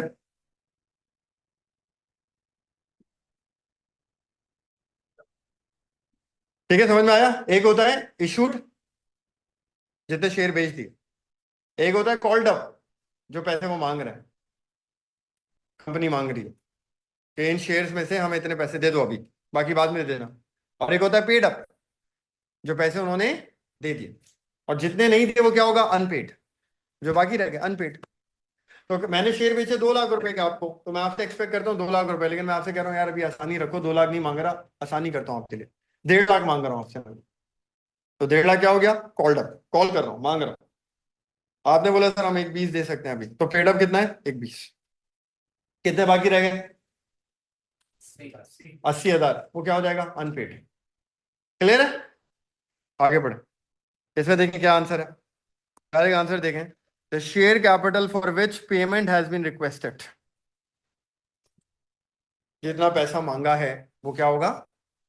कॉल्ड। सही है? देखिए आगे क्या लिखा हुआ है, the value of share for which payment has been receive, तो पेमेंट मिल गई है वो क्या होता है? पेड अप होता है। पेमेंट मांगी नहीं है वो क्या होता है? अनपेड।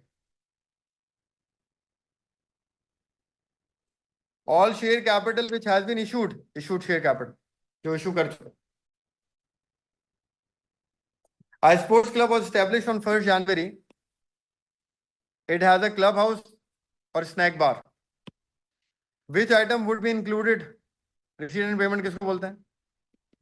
बैंक अकाउंट को। पहला साल है, first year. New furniture to be use in clubhouse paid by credit transfer. Credit transfer का मतलब होता है बैंक से पे करा है। क्या बैंक से पे कर रहे हो तो बैंक अकाउंट में इसकी एंट्री आएगी नहीं आएगी? आएगी, बैंक अकाउंट में आएगी। रिसीट एंड पेमेंट मतलब बैंक अकाउंट में एंट्री आएगी।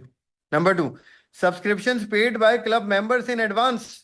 उन्होंने हमें सब्सक्रिप्शन एडवांस में दे दी, पैसे आ रहे हैं या नहीं आ रहे? आ रहे हैं, पैसे आ रहे हैं तो बैंक में जाएंगे नहीं जाएंगे? पैसे आ रहे हैं तो ये बैंक अकाउंट में जाएंगे या नहीं जाएंगे? क्लब का बंदा पैसे लेगा तो बैंक अकाउंट में नहीं डालेगा, जेब में डालेगा क्या अपने? बेशक एडवांस के हैं, पैसे तो आ रहे हैं ना, पैसे आ रहे हैं तो बैंक अकाउंट में डालेगा नहीं डालेगा, जमा करेगा नहीं करेगा? जब बैंक अकाउंट में जमा करेगा तो बैंक अकाउंट में नजर आएंगे नहीं आएंगे? आएंगे। सब्सक्रिप्शन ओइंग, ओइंग का मतलब अब तक पैसे दिए, तो पैसे जब दिए ही नहीं है, पैसे आए ही नहीं है, तो ये बैंक अकाउंट में कैसे जाएंगे? आप मुझे फीस दोगे तो बैंक में जाएगी ना, आपने अभी तक फीस दी नहीं है तो ये बैंक में कैसे जाएगी ट्रांजैक्शन? आपने फीस दी नहीं है, मैं बैंक में डाल दूं, ट्रांजैक्शन कैसे डाल दूं? बैंक में पैसे आएंगे तो ट्रांजैक्शन बैंक में डलेगी ना, राइट? तो ओइंग का मतलब क्या होता है? पैसे अभी तक आए तो ये बैंक अकाउंट में जाएंगे नहीं। Snack bar wages owing accrued. Accrued का क्या मतलब होता है? अक्रूड का मतलब पेड होता है, अनपेड होता है? अनपेड का मतलब पैसे नहीं दिए। पैसे नहीं दिए तो बैंक में ट्रांजैक्शन जाएगी नहीं जाएगी? बताएं, पैसे नहीं दिए तो ये ट्रांजैक्शन बैंक में जाएगी या नहीं जाएगी? नहीं जाएगी, पैसे हैं ही नहीं, दिए ही नहीं अभी तक आपने। पैसे दोगे तो बैंक में जाएगी ना। ट्रांजैक्शन हुई नहीं अभी, पैसे दिए ही नहीं है अभी आपने। तो दो ट्रांजैक्शन जो बैंक अकाउंट में जाएंगी जिसमें पैसों की इन्वॉल्वमेंट है, 1 और 2, इसमें पैसा आ रहा है और जा रहा है, वो रिकॉर्ड हो। बाकी आगे की 3 और 4 में पैसा ना जा रहा है ना आ रहा है, उसकी पैसे की ट्रांजैक्शन है ही नहीं, दोनों अक्रूड है। पैसा आया नहीं है, पैसा दिया ही नहीं है, तो बैंक में कैसे जाएगा? तो ये 3 और 4 बैंक में नहीं जाएगा, 1 और 2 जाएगा। 27, रनिंग अ कैफे, ये चीजें बेच रहे हैं 1 जनवरी 2024। जब स्टार्ट किया है बिजनेस, स्टार्टेड बिजनेस, मैंने आपको बताया जब बिजनेस स्टार्ट होता है तो पहला साल होता है। पहला साल होता है तो ओपनिंग नहीं आता, ब्रॉड डाउन नहीं आता, ये इंफॉर्मेशन है। सेल्स है, परचेजेस है, क्लोजिंग इन्वेंट्री है और वेजेस है। प्रॉफिट निकालना है बाहर का, सॉल्व कर लें। बाहर सेल्स कितनी है? 3000। Cost of sale, opening inventory कितनी है? पहला साल है ना, ओपनिंग इन्वेंट्री। परचेजेस कितनी है? 175। क्लोजिंग इन्वेंट्री कितनी है? सॉल्व करें, कॉस्ट ऑफ सेल कितनी आएगी? माइनस करें, ग्रॉस प्रॉफिट कितना आ जाएगा? एक्सपेंस 500, वेजेस है, बाहर का ही है ना खर्चा, इसलिए लिख रहे हैं। प्रॉफिट कितना आ जाएगा? प्रॉफिट फ्रॉम बाहर। सप्लायर का बीडी सीडी होता तो अकाउंट बनाते हैं हम। बीडी तो खैर नहीं होता, पहला साल है, जीरो होता, लेकिन सीडी होता तो सप्लायर का अकाउंट बनता, परचेज निकलती। लेकिन सप्लायर है ही नहीं, परचेज डायरेक्ट दी हुई है, लिख दी, पीएलसी नहीं बना। ठीक है। 28, मैन्युफैक्चरिंग, प्राइम कॉस्ट दी हुई है। देखें, प्राइम कॉस्ट दी हुई है, फैक्ट्री के खर्चे दिए हुए, ओपनिंग WIP दिया हुआ है और क्लोजिंग WIP क्या होता है? माइनस। सॉल्व कर लें तो 236 plus overhead plus opening WIP plus होता है और क्लोजिंग WIP क्या होता है? माइनस। तो आंसर आ जाता है। ठीक है, सिंपल सॉल्व करेंगे आंसर आ जाएगा। मैन्युफैक्चरिंग अकाउंट सॉल्व करना। 29 पे आ जाए। Jam has been in business for many years. On 1st March, Jam purchase a new factory. On that date he paid 3 months insurance, 900 रुपए। बहुत सालों से बिजनेस कर रहा है ये, 1 मार्च को नई फैक्ट्री खरीदी है उसने और 3 महीने की इंश्योरेंस दी है उसने। तो मार्च अप्रैल मई की दी होगी ना? कौन कौन से महीने की दी होगी? मार्च अप्रैल। साल कब खत्म हो रहा है? मार्च में। मार्च तक देता तो ठीक है, जो एक्स्ट्रा दिया वो क्या है? प्रीपेड है। कितने महीने का एक्स्ट्रा दिए मार्च के बाद? 2 महीने का क्या हो जाएगा? प्रीपेड। 1 महीने का कितना है? 2 महीने का कितना होगा? 600 प्रीपेड। प्रीपेड किधर आएगा? सिंपल, क्लियर है बात? सही है। 30th पे आ जाए। Munira has not maintained a full set of accounting records. Single entry can MCQ. How would she calculate credit purchases? Credit purchase सारे ऑप्शन लगाने पड़ेंगे, पीएलसी बनाना पड़ेगा। तो देखें, अब आप इधर देखें, पहले फॉर्मेट देख लें इसका पीएलसी का, पता है आपको लेकिन दिमाग में रख लें। पीएलसी बनाया, सबसे पहली चीज पीएलसी में क्या आएगी? क्रेडिट साइड पे। पीएलसी में ब्रॉड डाउन कहाँ आएगा? और क्रेडिट परचेजेस, पेमेंट कहाँ आएगी? डिस्काउंट रिसीव्ड, परचेज रिटर्न और सीडी, और फिर निकलती है परचेजेस। इधर देखें गाइस, जल्दी सुने, इधर देखें, इधर देखें। परचेज निकालने के लिए क्या करोगे आप? क्या क्या ऐड करोगे? इधर देखो क्या क्या ऐड होगा? पेमेंट, डिस्काउंट रिसीव और सीडी क्या होगा? और ब्रॉड डाउन क्या होगा? ओपनिंग क्या होगा? पेबल। पेबल का ओपनिंग क्या होगा? माइनस। पेबल का क्लोजिंग, पेमेंट, डिस्काउंट रिसीव, ये सब क्या होगा? ये ऐड होगा, ब्रॉड डाउन माइनस होगा तो क्या आ जाएगी? ये कौन सा ऑप्शन है? पेमेंट में क्लोजिंग, पेमेंट में क्लोजिंग क्या होंगे? ऐड। डिस्काउंट रिसीव क्या होंगे? ओपनिंग क्या होगा? आपको एक एक ऑप्शन सारे देखने पड़ेंगे। पहला देखिए, पेमेंट और क्लोजिंग ऐड है, ठीक है। डिस्काउंट रिसीव क्या होता है? ऐड। क्या हो रहा है? गलत। पेमेंट और क्लोजिंग ऐड होता है, ये माइनस कर रहे हैं। पेमेंट और क्लोजिंग माइनस कैसे होगा? ऐड होगा ना, ये भी गलत। पेमेंट और क्लोजिंग फिर माइनस कर रहा है, गलत। ये नहीं ऑप्शन। वैसे भी आप ये अकाउंट में से देख लें, ठीक है आंसर। समझ आ रही है बात? ये एमसीक्यू में क्या पूछ रहे, किस तरह देखना है इसको, क्या क्या ऐड हो रहा है, क्या क्या माइनस हो रहा है, ये बताना। क्लियर? इसका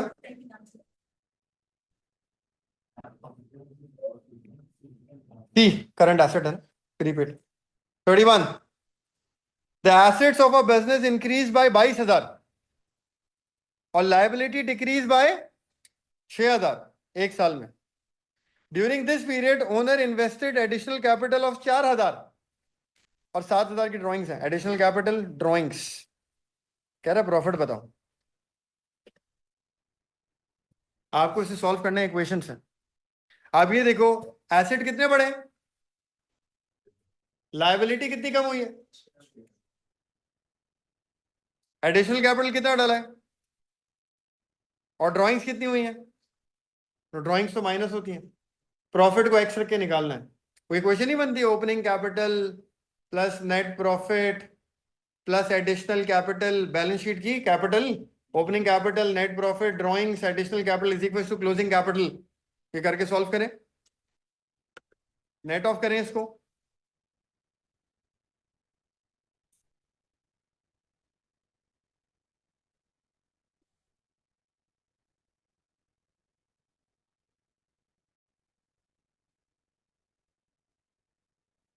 एक बात बताएं यार, ये लास्ट टाइम से गलत आ रहा है। एसेट कितने से बढ़े? ओवरऑल एसेट्स आपके 22,000 से बढ़े। 22,000 से एसेट बढ़ने का मतलब जो आपका शुरू का कैपिटल था एज कंपेयर टू आखिर का कैपिटल, एसेट बढ़ेंगे तो कैपिटल बढ़ेगा नहीं बढ़ेगा? अकाउंटिंग इक्वेशन बना लें थोड़े, asset minus liability is equal to capital, ये होती। एसेट बढ़ेंगे तो कैपिटल। अब इक्वेशन को देखें ना, क्या इक्वेशन देखें इधर, asset minus liability is equal to, ये है एसेट बढ़ेंगे तो ये कैपिटल बढ़ेगा नहीं बढ़ेगा? वरना इक्वेशन बैलेंस कैसे होगा? इसका मतलब एसेट बढ़ेगा तो कैपिटल भी क्या होगा? एसेट बढ़ेगा तो कैपिटल भी, राइट। तो आपका कैपिटल ओवरऑल इंक्रीज हो रहा है कितने से? 22,000। लायबिलिटी कम हो रही है। अब इधर देखें, लायबिलिटी कम होगी तो कैपिटल बढ़ेगा या कम होगा? लायबिलिटी कम हो रही है, एक माइनस होने वाली चीज क्या हो रही है? कम हो रही है, तो कैपिटल क्या होगा? बढ़े। तो एसेट बढ़ने से भी कैपिटल बढ़ेगा और लायबिलिटी बढ़ती तो कैपिटल गिरता। लायबिलिटी क्या हो रही है? कम हो रही है, तो भी कैपिटल क्या होगा? बढ़ेगा। तो ओवरऑल आपका कैपिटल 22,000 से भी बढ़ रहा है और आपका कैपिटल 6,000 से भी बढ़ रहा है, 28,000 से कैपिटल बढ़ रहा है। तो ओपनिंग कैपिटल जितना भी था आपका, क्लोजिंग कैपिटल उससे 28,000 बढ़ गए, क्योंकि एसेट ओवरऑल क्या हुए? 22,000 से बढ़े। एसेट बढ़ेगा तो कैपिटल क्या होगा? बैलेंस कैसे होगी बनने के? एसेट बढ़ेगा तो कैपिटल बढ़ेगा और लायबिलिटी कम होगी तो भी कैपिटल क्या होगा? या तो लायबिलिटी का नाम ही नहीं लेता तो हम बोलते हैं 22,000 का कैपिटल बढ़ रहा है। क्या बोलता? लायबिलिटी बढ़ रही है। लायबिलिटी बढ़ती तो हम कैपिटल क्या करते हैं? कम कर देते। लायबिलिटी बढ़ती तो कैपिटल क्या करते? यहां क्या हो रहा है? लायबिलिटी कम हो रही है, एसेट क्या हो रहा है? बढ़। तो एसेट बढ़ेगा तो कैपिटल बढ़ेगा, लायबिलिटी कम होगी तो भी कैपिटल बढ़ेगा। कैपिटल टोटल कितने से बढ़ा है? 22 और 6, 28 से बढ़ा।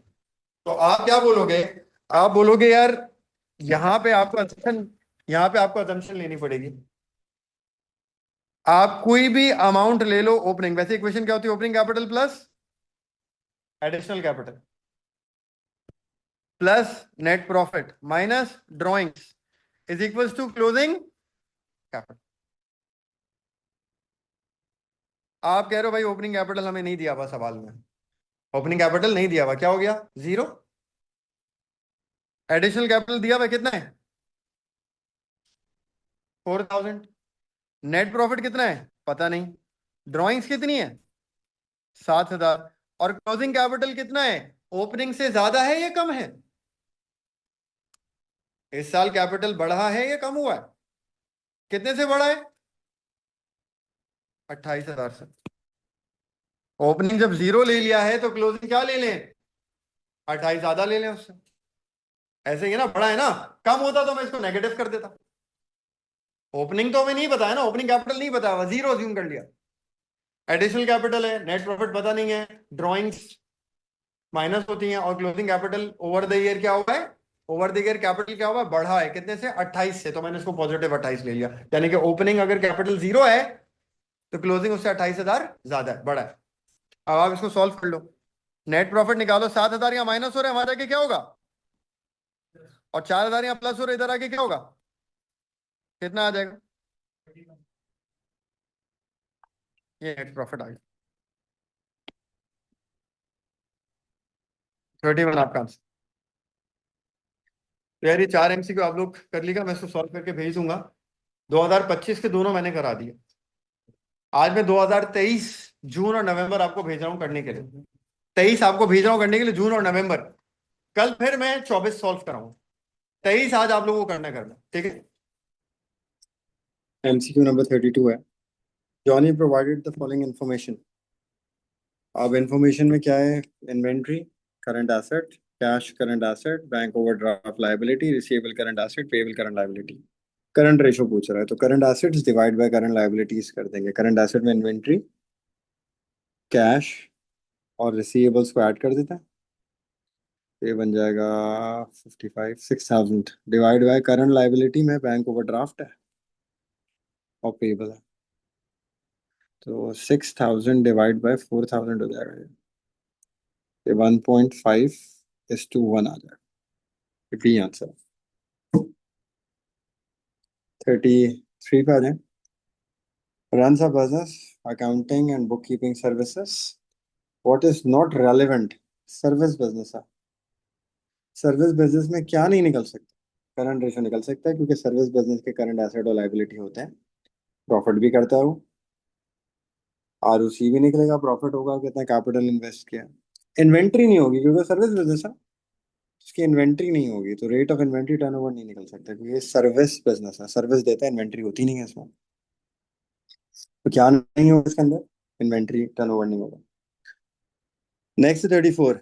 Business sells one type of product, और यूनिट्स बताए मैं दोनों साल कितने कितने बिके, कितने सेल्स हुई। इन्वेंट्री टर्नओवर इन डेज, इतने दिनों में इन्वेंट्री बिकती थी, अब ज्यादा दिन ले रहे हैं इन्वेंट्री बेचने में ना, ये सेल्स फिर भी बढ़ी हैं, यूनिट्स हुई हैं। इसका मतलब सिंपल है, यूनिट सेम बिक रहे हैं, इसका सेलिंग प्राइस बढ़ा दी होगी आपने, महंगा बेचा होगा, तो यूनिट उतने ही बिके हैं, 1,000 यूनिट तो 1,000 ही बिके हैं, लेकिन आप देखो कमाई ज्यादा हो गई, रेवेन्यू ज्यादा आया, तो सेलिंग प्राइस बढ़ी है। The selling price increased, goods were sold more slowly. Then देर से बिक रहे हैं, 28 से 31 दिन में बिक रही है चीजें, देर से बिकना शुरू हो गई। 1,000 यूनिट ही बिके हैं, लेकिन कमाई ज्यादा हो गई, तो सेलिंग प्राइस बढ़ी होगी ना, यूनिट सेम है तो सेलिंग प्राइस बढ़ा दी होगी, और कैसे सेल ज्यादा होगी फिर।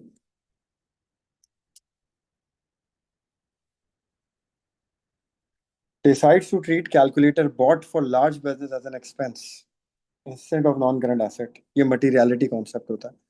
मटीरियलिटी कॉन्सेप्ट क्या कहता है कि जो आपके करंट एसेट का एसेट्स हैं, लेकिन उनकी वैल्यू आपके लिए मिनिमल है, आपको वो सस्ते में लगते हैं, आप उनको एक्सपेंस में डाल सकते हैं। तो एसेट्स जिनकी value to business is minimal can be charge to expenses. तो कैलकुलेटर को इसने एक्सपेंस में डाल दिया, किस कॉन्सेप्ट के हिसाब से? मटीरियलिटी कॉन्सेप्ट के। बाकी डुअलिटी क्या होता है? डबल एंट्री होता है, डेबिट क्रेडिट। हिस्टोरिकल कॉस्ट हमने अभी पेपर में डिस्कस किया है, जो चीजें खरीदें कॉस्ट पे रिकॉर्ड करें, मार्केट वैल्यू पर नहीं।